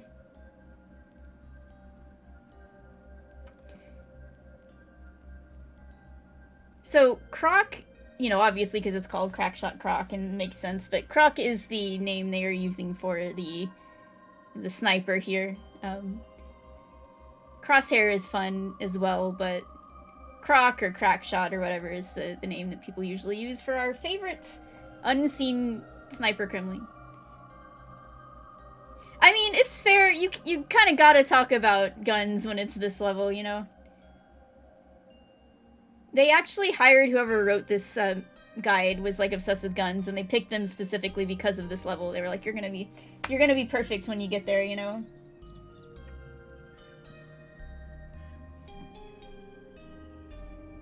I missed the Zinger reference. Wherever it was, they are pining after Zingers in this. They miss them.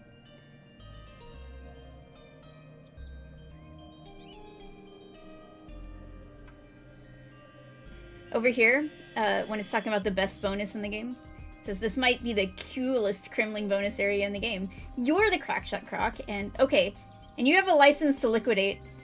So according to this guide, you are actually playing as Crackshot, or Croc, or whatever. So this would be the first playable Kremling if true. You know, I always envision it as the Kongs get a hold of the gun temporarily, but they are positing as Crackshot is having a fucking mental breakdown and deciding to shoot all of his coworkers. So, if you want to take this as the first playable Kremling instance, there you have it. Before we got Crunch, you know?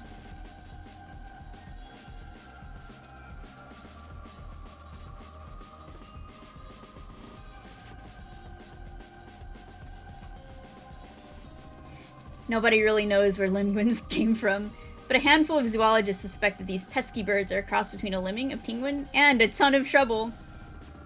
If there was like a lemming Kremling, would it be like a limling?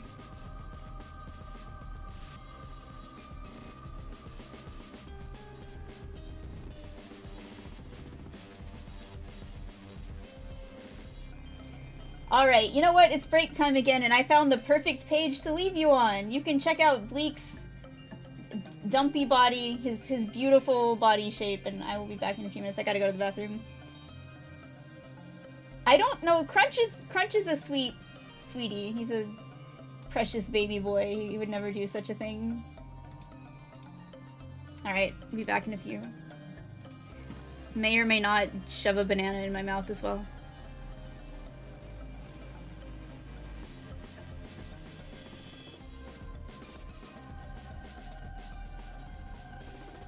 Clubba, watch out, Bleak is right behind you. I imagine when you say speaking of precious, you're talking about this art and not Bleak, but with you, I don't know. Anyway, see ya. Okay, I did not shove a banana anywhere. That'll have to wait. I'll do it after the stream. Yeah, I don't know. Bleak, he's got that attitude. I feel like if Chaos was the actual final boss of this game and that was it, you'd have more people appreciating Bleak. Like, there'd be some real Bleak heads out there. Similar to how a lot of people think Bashmaster is cooler than Frederick, which is true. By the way, there was like that, like, Donkey Kong fans vote on the Donkey Kong characters they want to get added to Smash next thing. They put their video out, like, Source Gaming, I think it was. Now, neither Frederick or Bashmaster made the top 10, but Bashmaster did beat Frederick, and that was very funny. It was like 14th place and 15th place or something like that.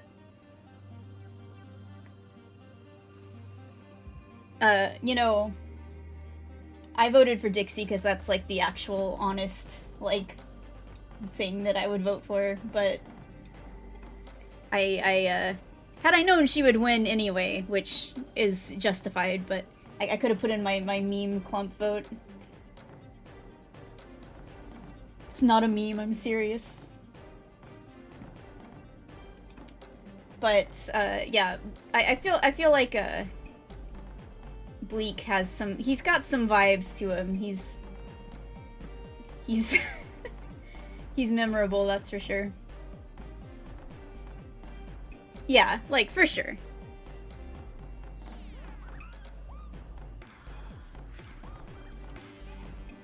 I do think it would be cool if there were more, like, Donkey Kong characters who weren't, like, Kongs, but, I mean, obviously Dixie needs to be in if Diddy and DK are, I think, so. Bleak would actually, okay, he'd be kind of cool in Smash, though. Like, he could throw snowballs and everything. In reality, I don't care about Smash Bros. Anymore, or, like, wanting people in Smash Bros. or like, I just don't. I've completely tuned out of... I got everything I wanted, and it was a stepping stone to even greater things. At least in the case of K. Rool. Unfortunately not for Banjo and Kazooie, which it could have been in an alternate universe. Maybe they would have actually rode that hype a little bit, but...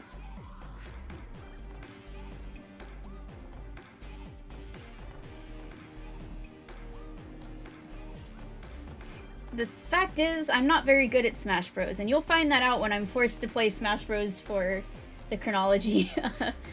But, you know, I'm sure I'll get whatever game is next, the next Smash Bros game, but I am just as well with not having to be that personally invested in it anymore at this point in my life, because after decades of waiting, I finally got what I wanted. But anyway, Bleak is the biggest and baddest cold warrior in K3. You're in for the snowball fight of your life. If you're good enough to survive a few rounds of snowball throwing, the sinister snowman will blow his top with an avalanche of glacier-sized snowballs. Yeah, I like that this points out, you know, Swanky's sideshow is good practice for this.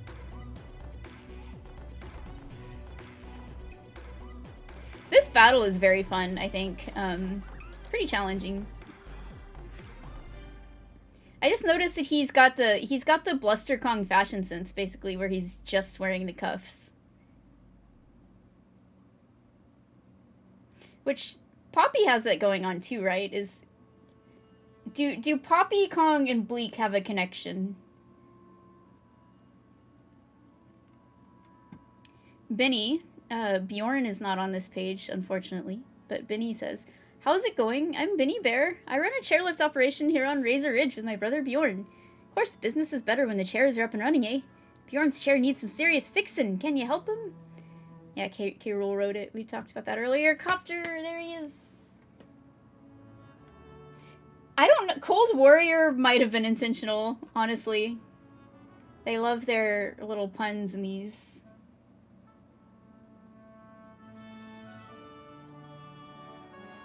Yeah, Dustin, I imagine you probably want to see, like, Rayman.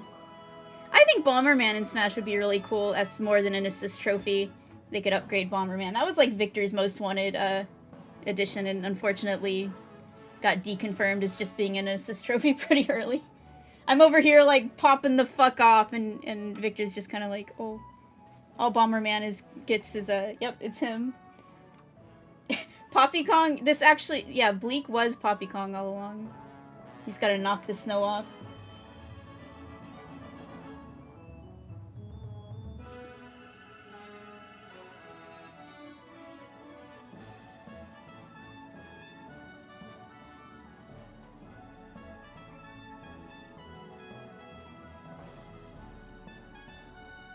Kong-fused cliffs, a pretty infamous level.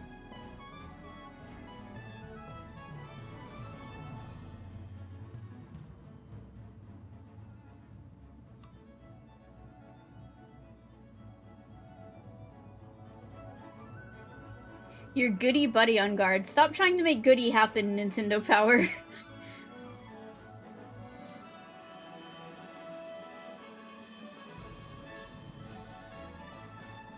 Pothole Panic, if you're an animal lover, this is the level for you. All of your goody friends- Stop it! All of your goody friends are here, and their unique abilities will help you make it past potholes without panicking.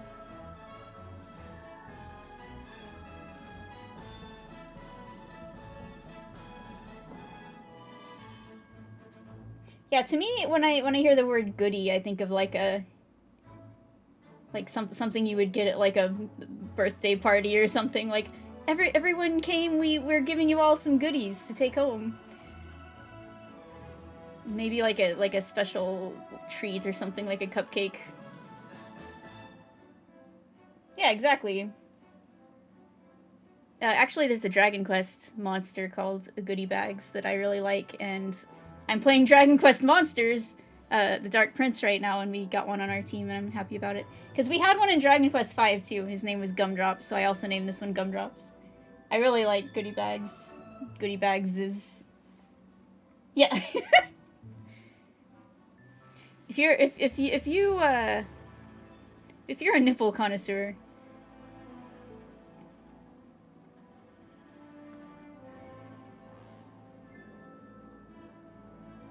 Frickin' Barbos looks... It's all of the horror of the Lurchin render, but like even worse because of the lips. I don't know. I actually don't know if the lips are worse than the sort of like wrinkly edged hole that the regular Lurchin has. I don't know, man. Your mileage may vary. On guard, please, once again, do not stick your beak in that hole. Do not put your big old nose in there. But we do know Barbos is also a female. And once again, yeah, so that was in Nintendo Power, and it's brought back here, so it's pretty definitive, I think. You know, I grew up my whole life not knowing that... Again, I did not know that Barbos was a woman, but now I know.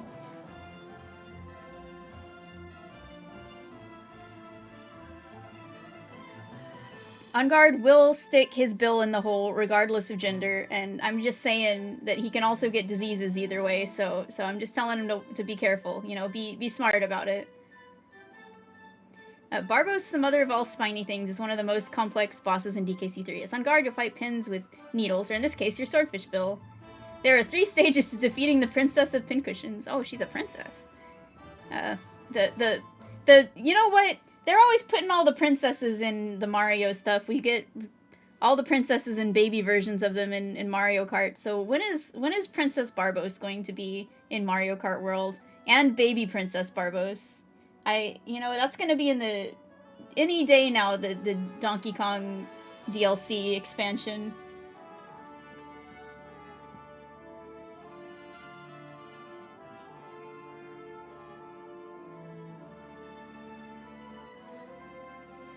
My favorite Nintendo princess. There she is. Give her a kiss on that. You know, people really like the way that, like, they render the lips in the modern renders of, like, Peach and like, Rosalina and stuff. Like, they got attractive lips, apparently. I don't know, I'm not attracted to women. Maybe I would understand. But I gotta say, they're missing a big opportunity by not having the modern Barbos lip renders to put out there into the world. Yeah.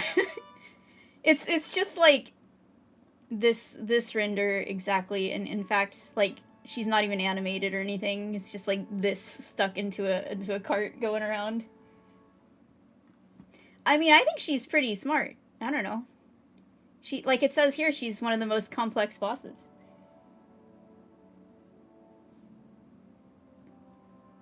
And those eyes, what beautiful eyes. Again, you can't see their veininess in the actual game. You gotta get the special. That's why you buy the strategy guide, is to get the Barbos centerfold. I don't know. There's got to be some good ones out there. Maybe like Cobble. Cobble's got his lip ring. You know, it's pretty good. Baffle. Oh my goodness. Hold on. Hello, I'm Baffle Bear, Code Master Extraordinaire. There's one code I can't crack. Do you understand what I'm saying? Now, they could have gone all the way and had, like, it, you know, the bottom sentence was the first one, but it's only sentence by sentence.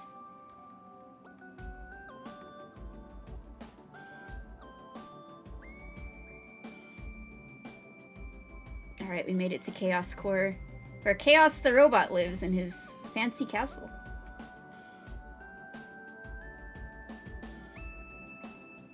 Yeah, I love his his shirt.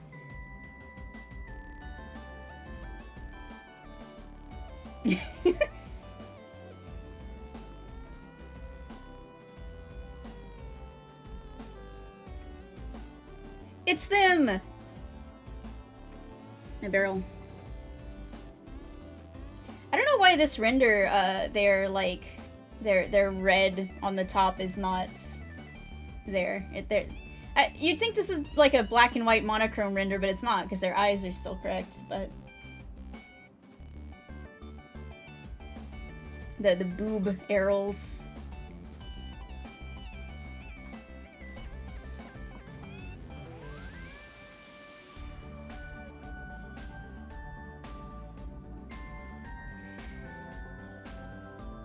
Krakoom, zap. If you don't like the sound of that, you'll keep on the lookout for lightning in this level. It's an electrifying area. I do like the sound of it, actually. Yes, every time I play this level, I talk about how much I like the sound effects for the thunder here, but it's everything else about it that I don't like. The sound is good. I like the aesthetics of this level and the noise, but actually playing it, I'm like, please, slow it down just a little bit.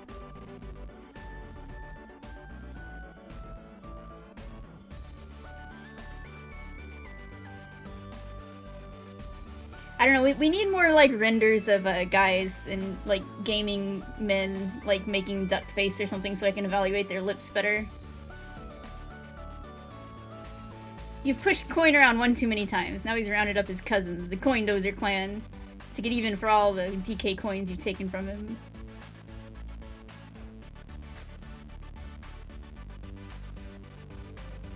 I always thought that, you know, there's like multiple coins, but I kind of like the idea that there's just one, and he just shows up in every level, and he's always replacing his DK coin, and he's like, they'll never get me this time, and then they do, and then finally by the time you get to this level, he's just actually here surrounded by all his family, and he's like the only green coin out there that exists, and all the rest of them are like purple or whatever, and they're like, we will protect our beloved cousin.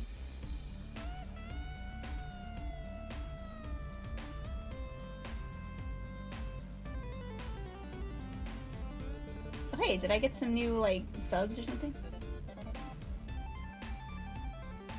That happened at some point, I missed it, but...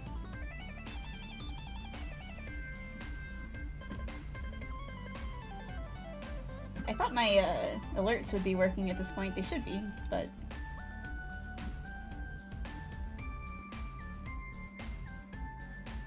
The purple substance in this pipeline is poisonous, but it won't kill you. Oh no, it's far worse than that. It'll reverse your play control. Crack coin, well, I mean... He's one of the better looking guys around here.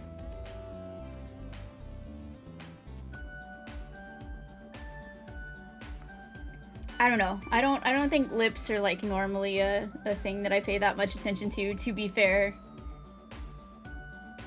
But just saying, you know, with Barbos, you can't help it.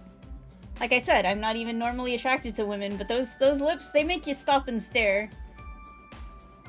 I would be, well, hold on, spoiler alert. I would, you know, I would be bi-curious for Barbos. That's the name, that's actually the name of the romance novel, Bi-Curious for Barbos. Yeah, I agree, Diver. Alright, Castle Chaos. Castle of Cruelty. It's a rematch with Chaos, the robotic ruler of the Kremlings. Or is it? You'll be paying plenty of attention to the monster behind the curtain before the duel is over. The final fight with the last big baddie has 6 basic phases. In each phase, there's a slightly different safe spot, but in all, you'll have to attack the baddie's weak spot with a barrel. The challenge lies in dispensing the barrel, collecting it, and getting in position to bean the boss. Yo, bean reference? From DK3?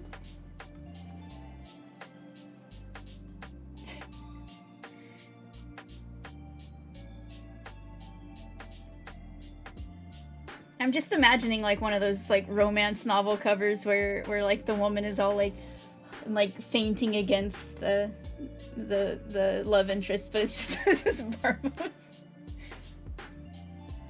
We can make a whole like series out of this, like Bi-Curious for Barbos, something for Bleak. You can't use Bi-Curious again, and also in this case it would be like a straight relationship, I guess. So, like, I don't know. So, someone think of a good like Bleak romance novel. Yeah, exactly. Like, you can only ever use that one render.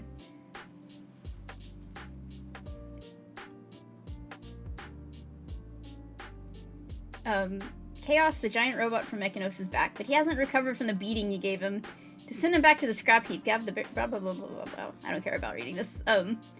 I'm less interested in reading this than I am doing the actual battle, so that's really tells you something. Not Bleak's popsicle, dude. After the first hit, Chaos will sprout a new head. This version of the robot will throw grenades at you. So take it out quickly. Hit it in the head again, and the Chaos robot will be hauled away as junk, this time for good. Your battle's only beginning as out from behind the curtain steps the true mastermind of all the trouble in the Northern Kremisphere, Baron K. Rulenstein! What? Bro, I really should have played the game before reading this strategy guide. Spoiler alert. They should have put a big spoiler alert warning on the front of this strategy guide. You know, obviously this goes through the whole game, but I feel like there would still be people back in the day who would complain about it. Like, I bought this strategy guide and it spoiled the ending of the game for me. I can't believe it. They should have warned me. There he is. We love him. We love him in his stupid forehead extension. He's such a dork. He is such a nerd. It's unbelievable. He's got his little pins in his pocket. I love it so much. The Baron doesn't really attack. He merely swoops back and forth across the room. You must hit him in the back. Yeah, I'd hit him in the back. With barrels while avoiding him. Pull the handles hanging from the ceiling to get barrels. Hang out on the floor, ducking the Baron until you're open to pull the handle and make your attack. After hit, dodge back and forth to avoid him as he spins out of control. I gotta read all of this because it's, you know, like, it's all he gets. Well, this in the second battle, but he has been working out at the library. He spent a lot of time in Haunted Hall before, you know, the end of DKC2. You just couldn't see how big his forehead was at the time because of his hat. Yeah, he's he's the most classic nerd imaginable. In Phase 4, the Baron will activate his electrical dynamos, sending arcs of electricity shooting across the floor of his lab. The only way to get from one end of the lab to the other is to use the handles hanging from the ceiling. You'll find the barrel dispensing handle on the left side and a safe platform on the right side. Dixie's helicopter spin makes it easy to jump over the Baron when you're on the handles. Phase 5, moving platform! The Baron will provide you with a moving platform that moves from one side of the lab to the other in Phase 5. That's real nice of him. Thanks for providing that. The barrel dispensing handle is now on the right, and the safe platform is on the left. You can safely ride the platform underneath the floating Baron if you duck. I'd like to be underneath the Baron. Anyway, in the final phase of fighting K. Rulenstein, the electrical blast will arc on and off. It will stop just long enough to allow you to run the length of the room. There will be safe platforms on both sides of the room. Be sure to pull the handle right after the electricity stops so you have time to jump down from the platform and grab the barrel. If you drop it in the electricity or on top of K. Rulenstein, it will break to no effect. Hit the Baron 3 more times and it will be all over. Yeah, he's still got those yaoi hands. And you know what? The gloves... The gloves... It's a good look. I like the gloves. You know, he didn't even have claws at this point, so it's not like he's covering up his claws or his claws are threatening to, like, burst out of the gloves or anything.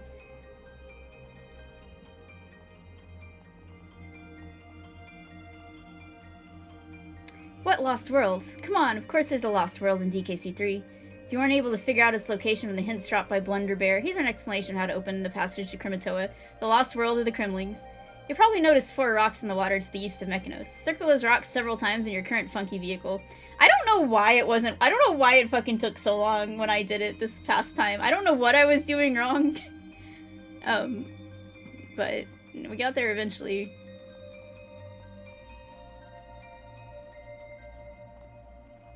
I think I joked about, like, them sending Boomer to the Lost World because he just likes to blow things up, and apparently that's actually just completely correct, because Boomer's specialty is blasting stuff, which is why his brothers hid him away in the Lost World.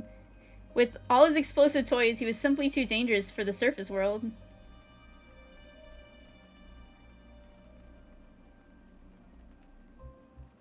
If I was Boomer, I would simply work with the Kremlings because my brothers are being mean to me, and... Oh, does this one have singing in it? I'm sure they would appreciate his like explosive proclivities.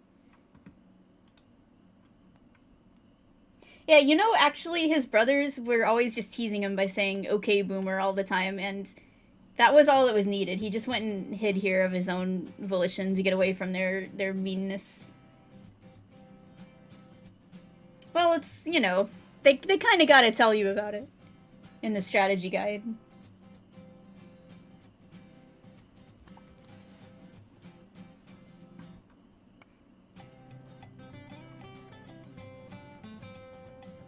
Boomer Bear is the name, Demolition's the game. If you need something removed, I'll blow it up real good. My toys are so dangerous, and my brothers made me play down here in the Lost World. Alright, you don't have to make it weird, Boomer. He's...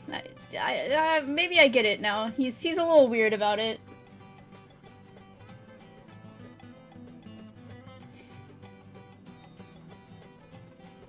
There actually apparently is some lost media when it comes to, like, weird-ass promo stuff for Donkey Kong 64.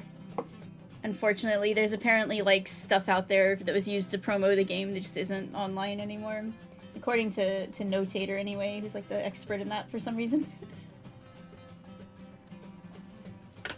There's so much fucking random stuff for DK64. I'm looking forward to the DK64 chapters so much. Like, not only is playing the game and talking about all the stuff in detail gonna be a lot of fun, but there's so much random stuff to look at. It was like peak promo with weird ass shit era. Like, it's not like Kremling specific, I guess, but the Lunchables that had the collectible cards for the Kongs. I'd like to look at those if I can find scans or photos of them. I remember getting those. I as a kid, I would occasionally get Lunchables for my lunch at school. And I definitely had some of the DK64 ones. I'm like, Mom, buy me the Donkey Kong Lunchables. But I don't normally, like, look at non-English content in this, just because it would take even longer to get through this project than we already do. Like, obviously the comics, some of those were in German originally, and those were worth looking at for sure. But I'm not just gonna look at, like, every single, like, the German version of Nintendo Power's articles about Donkey Kong Country or whatever, but, we do have to look at, like, the old German Nintendo website that says Tiny's a tax official and all that good stuff. That's necessary.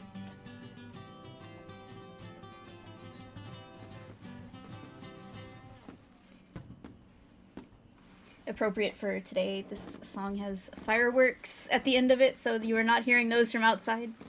I do have to get through this stream before people start setting off fireworks in my reality. This is my favorite level in the game.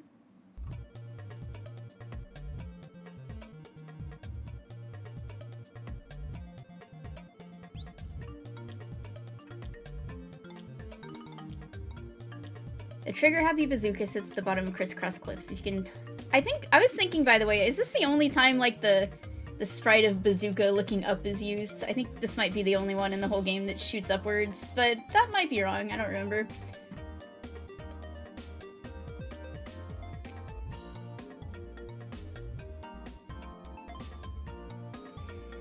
Oh, these guys. Actually, hold on.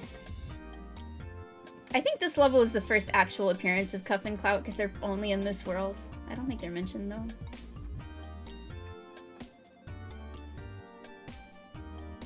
Of all the levels in the Lost World of Krematoa, Tyrant Twin Tussle is easiest to finish. I don't know if that's true. I mean, I guess this level's not that hard, but I don't know if that's true.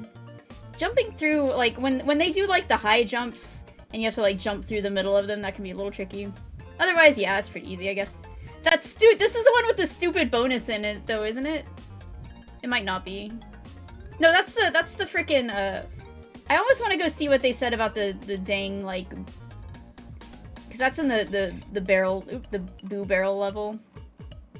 The stupid bonus where the barrels are, like, blasting you down constantly.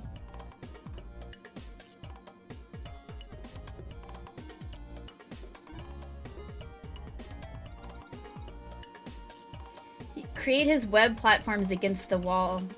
That's what it says to do. You know what? I guess you can kind of just sneak up along the edge. I never thought to try that. Next time now I know.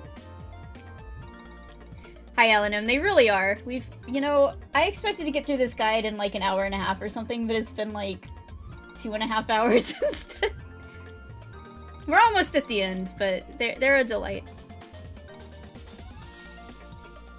Squitter's no quitter. Remember in Nintendo Power where it said, like, Squitter's not a whatever, and they just left it blank? I guess now we know the answer. The mystery has finally been solved.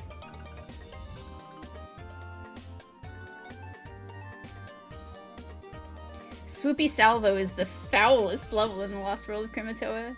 We'll use squawks throughout the first half of the level before switching back to Dixie and Kitty. This one has, like, beatboxing in it. The song.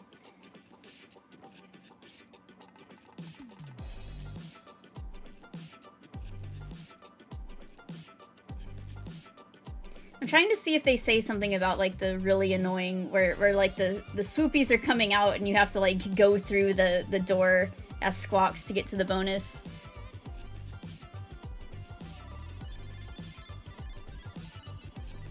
Yeah, over there in the bottom right. Squawks has less than a second to line up and release an egg to blast the swoopy out of his path. Yeah, this is so hard. This is like one of the hardest things to do in the entire goddamn game, is like getting through this part without just damage boosting. Because you can't like shoot... Like, you have to shoot it right as it's coming out and then like get in there, because you can't shoot your egg like through the door. It doesn't really work, so... You have to shoot as the swoopy is coming out of the door and then, like, get in there super fast.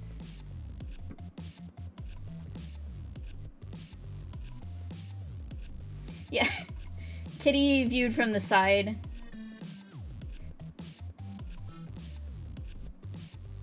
Houston, we have a problem. I've already mentioned it on the stream, but I used to live there. Yo, we have the lore for Rocket Rush. Long ago, a rocket fell off Baron K. Rulenstein's junk pile and bounced down a canyon. The dangerous device is the way to clear Krematoa's deepest chasm. Well, you know what? I never really thought about why this rocket was here in the first place. To be honest, though, I kind of just assumed it was, like, built by, like, Funky built it or something to help Dixie and Kitty get out of here. It's not very safe, but the fact that it is, like, a barrel vehicle made me think that maybe Funky built it and, like, left it here for them. It's like the original, rocket barrels from Returns or whatever. But now we know. So Baron K. Rulenstein built this, and he thought this thing fucking sucks. This thing is a disaster, and he just threw it in the trash pile, and it rolled all the way down here. And you know what? He was right. This thing does fucking suck. And he probably couldn't fit in it either, so he was like, why did I build this?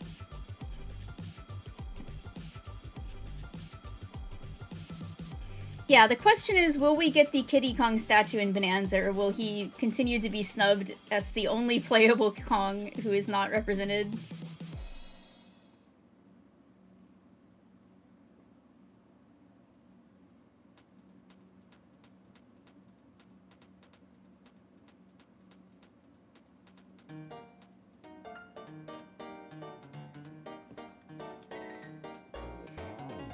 Alright. Why does this song seem like particularly loud? Alright, it is the Nautilus, the Knotilus. God, like, there's so many references in this game that I'm going to have to explain to people who don't know them, but, like, I just keep getting reminded of other ones that I need to add to the list, because, Nautilus is the submarine from 20,000 Leagues Under the Sea.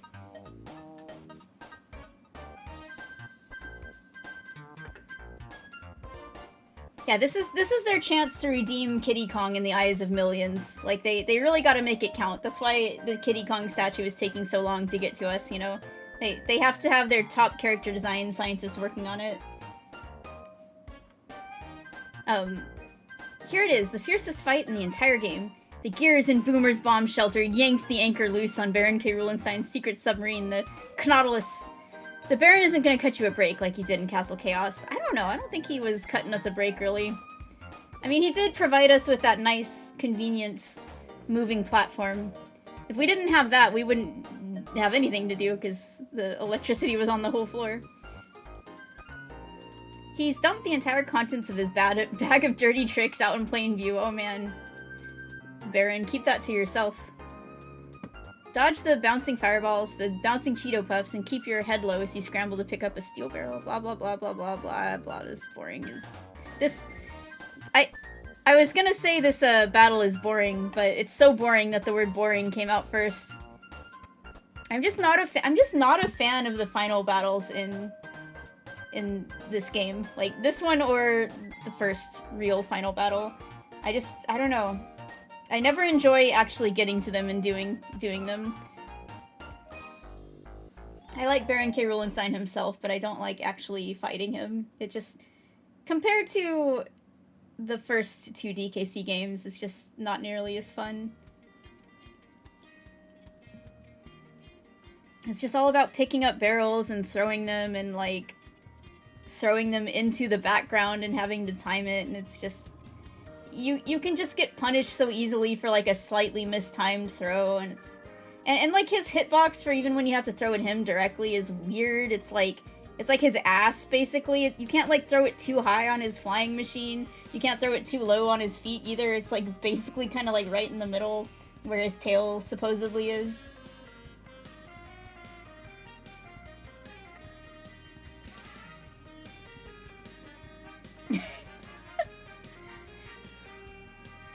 Okay, fine. You know what? Just because I love the Barons so much, I will read this entire paragraph, alright? Starting from the beginning. Here it is, the fiercest fight in the entire game. The gears in Boomer's bomb shelter yanked the anchor loose on Baron K. Rulenstein's secret submarine, the Knotilus. The Baron isn't going to cut you a break like he did in Castle Chaos. He's dumped the entire contents of his bag of dirty tricks out in plain view. Dodge the bouncing fireballs and keep your head low as you scramble to pick up a steel barrel. Toss the barrel into the overhead vent so it rolls to the bow of the ship and bonks K. Rulenstein in the back of the head. K. Rulenstein chases you, try to hit him in the back with the barrel. He'll eventually retreat and activate the conveyor belt beneath your toes. As the battle progresses, you'll have to dodge electricity arcing across the room. Yeah, they had to throw in the toes reference during this K-Rule fight. That's foreshadowing. To avoid a shocking conclusion, place the steel barrel between you and the surging bolts. Stand near one of the walls so you can anticipate the bolts of energy and run out of the way of the wayward charge. If you stand behind the barrel, the electricity will be absorbed into it. As soon as the barrel stops glowing, pick it up and hit K. Rulenstein in the back. Keep doing this until the Baron abdicates his throne. You know what? I don't think he would do that on purpose, you know? He kind of just gets inexplicably stuck on his little helm wheel back there. I guess maybe, like, how did... Maybe because he's got, like, the straps from his flying device and, like, his belt and something, he just kind of gets those caught in the wheel, and that's how he gets stuck on it. You know, all of the DKC final battles foreshadow the next one, or the next game, really. So, you got the Gangplank Galleon foreshadowing how the next game is going to be pirate-themed.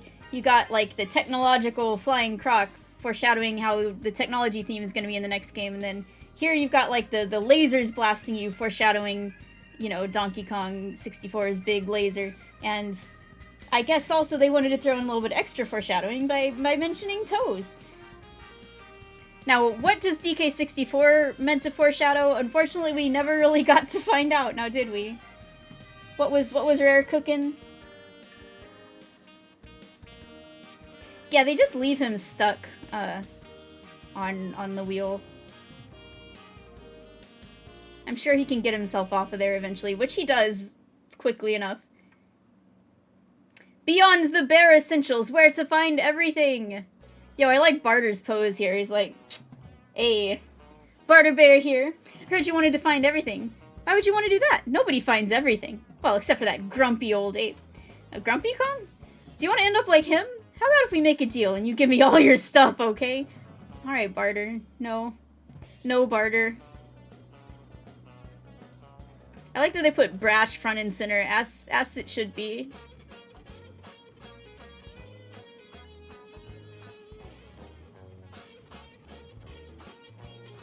One of the features that sets Donkey Kong Country 3 apart from the previous games in the series is the exploration you need to do on the world map. In addition from going to place on the map, you'll need to go off the beaten track and interact with some of the inhabitants of the Northern Kremisphere. Most prominent citizens are, of course, the Brothers Bear. You have to barter a wide variety of baubles with this band of bears to find everything in the game. You know what? I don't think this strategy guide talks about the cheats. I don't think it tells you about Mary, and that's unfortunate. It really should.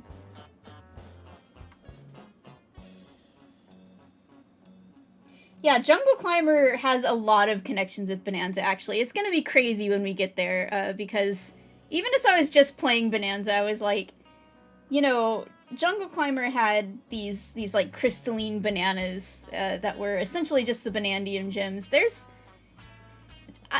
they, like, intentionally just work off of Jungle Climber to a surprising degree, because that was the most recent K. Rool game? I mean, you know, the most recent one where he was an actual villain, not Mario Super Sluggers, but they were like, well, we have to fit with the foreshadowing, you know, that always used to happen in these games, so I guess we gotta go back to Jungle Climber specifically.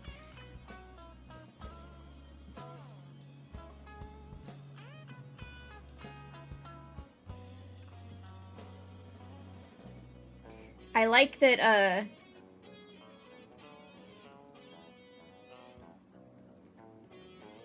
I don't think it's... This makes it seem like this thing is a one whole, like, trading sequence. But it's not. Like, some of these are completely unrelated to each other. I was like, I don't remember this game having a freaking, like, trading quest this long. Like the one in, like, Link's Awakening or something, but no, some of these are not related. Like, this one just says go up the trail from Bramble's bungalow. That's not, like, I don't think that's related to any of the rest of them.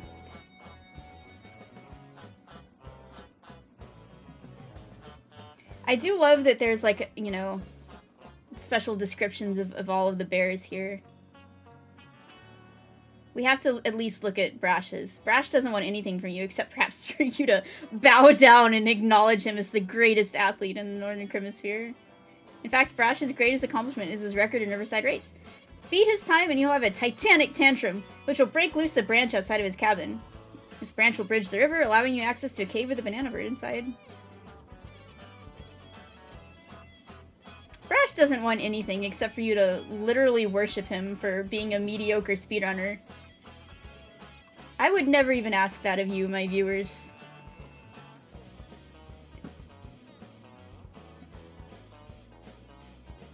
Yo, Crimean War mention.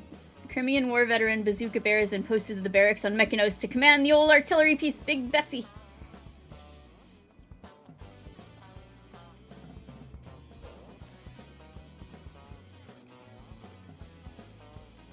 If we're gonna get to the other stuff I had planned today, I can't be stopping to read all of the Brothers Bear info, unfortunately. But I do have to check this one out up here because it says Baffle Bear is a retired agent of the FBI, the Funky Bear Investigators, who now whiles away his time cracking codes and developing ciphers. Did you know that the FBI is canon to the Donkey Kong universe? That's right, the Funky Bear Investigators. That kind of... Is Funky Kong also involved in this? Like, it's a team effort between the Brothers Bear and Funky Kong. Funky has been an FBI agent this entire time.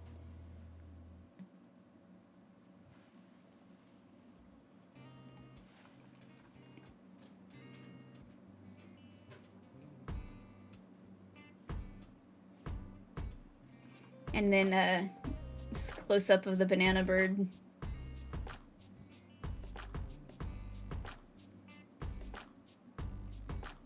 It looks like their eyes are, like, bugging out to a degree that's so unhealthy that like, they're taking some of the, like, flesh out with them. Like, why would they... I don't know, like, they shouldn't even have like, flesh. They're bananas.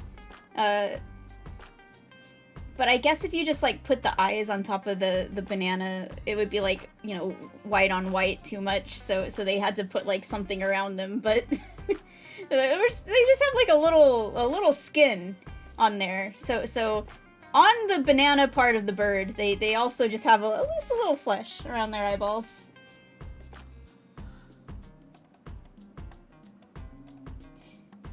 You know, maybe Funky's in charge, because, you know, like, people who work for the government, I imagine especially something like the FBI, they have all those strict rules they have to follow, they can't be doing drugs and stuff, but if Funky's in charge of it, he can set his own rules, and everyone else has to abide by a set of rules, but not the guy in charge. He can do what he wants.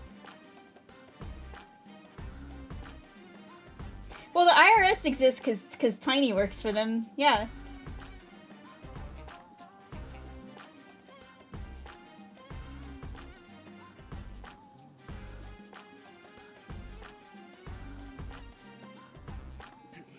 And then we've got our queen banana bird.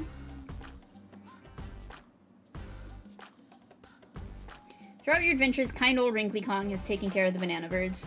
Once you have released all 15 of them from their captivity in the crystal caves, more DK3 foreshadowing, and in the hands of the Brothers Bear, go visit Wrinkly's safe cave. The whole flock of banana birds will pick you up and take you to where their queen has been imprisoned by K. The united power of the banana birds will shatter the banana bird queen's prison, releasing her to take vengeance on K. I appreciate their, like, commitment to only calling him K. even though, like, the queen over there is just, like, calling him K. Like, she is not here for his fucking bullshit. She's like, I refuse to play along with his stupid little Halloween costume games. I'm just gonna call him by his proper name, thank you.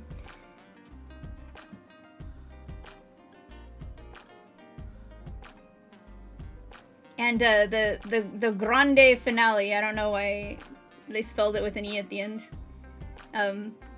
Cracked every crystal, bartered with every bear, crushed K. twice, and liberated all the banana birds. Your reward, a 103% score, a place on the Donkey Kong all-time greats list, and the best ending. Yeah, this ending is peak. It's the best ending I've ever seen in my goddamn life.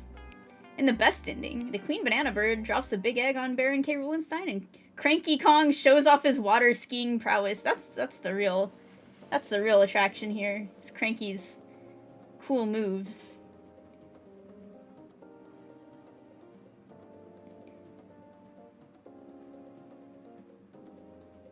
The pre-cracked egg.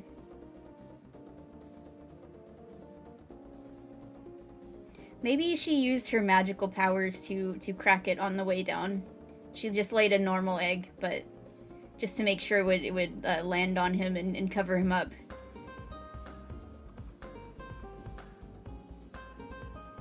That, or she already had the egg and it, like, broke while inside of her. That has to, like, be painful.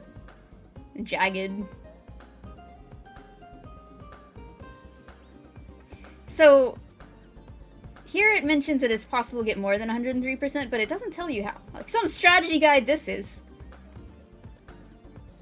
Some of the ones here are test 1, but it looks like it says testy. That's definitely a 1, but...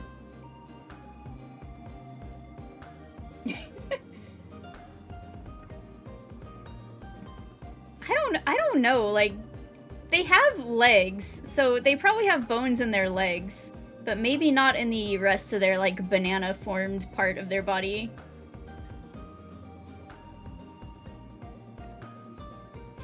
This render of Kitty in a barrel is very good.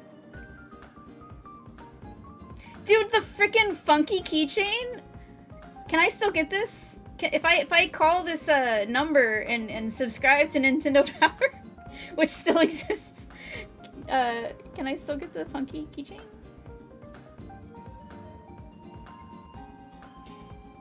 Well, what would she be laying? Like, what in your opinion should be the way that banana birds reproduce? Like a seed or something?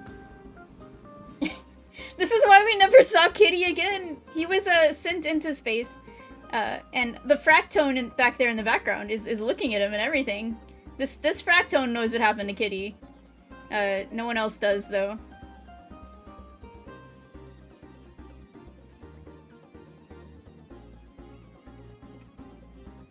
Well, that's it. You know, 2.5 hours later, basically, we got through the strategy guide. They really just stuck him in this barrel and sent him away. Bye. See, it all makes sense. There's so many reasons why the Bonanza sequel should be set in space. We get to see Xananab, we get to see Kiddy Kong. And, you know, at the ending of Jungle Climber, we saw that Xananab and his companions were, like, dragging K. Rool through space. So I bet he also learned some secrets while he was up there getting dragged through space. And now he wants to go back. And he probably learned some stuff. And he's like, you know, maybe my quest for the Bonandium route ended in disaster, but I also learned some cool new stuff in space that I could go take advantage of, some other powers that I could try to get my hands on. So really, the foreshadowing is all there. Shadow! Shadow is down here. Hi, Shadow!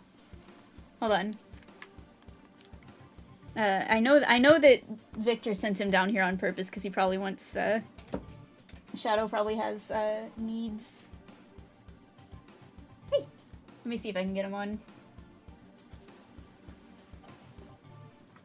You wanna get in the chair? Get in the chair? I don't know if you can see, but hold on.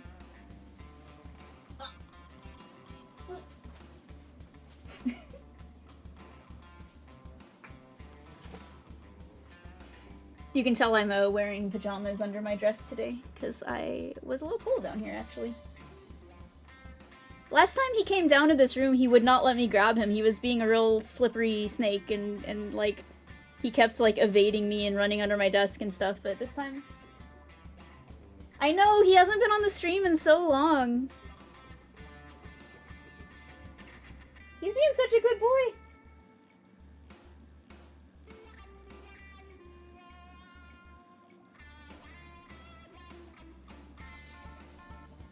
Hi Victor. Victor is glad that his plan worked.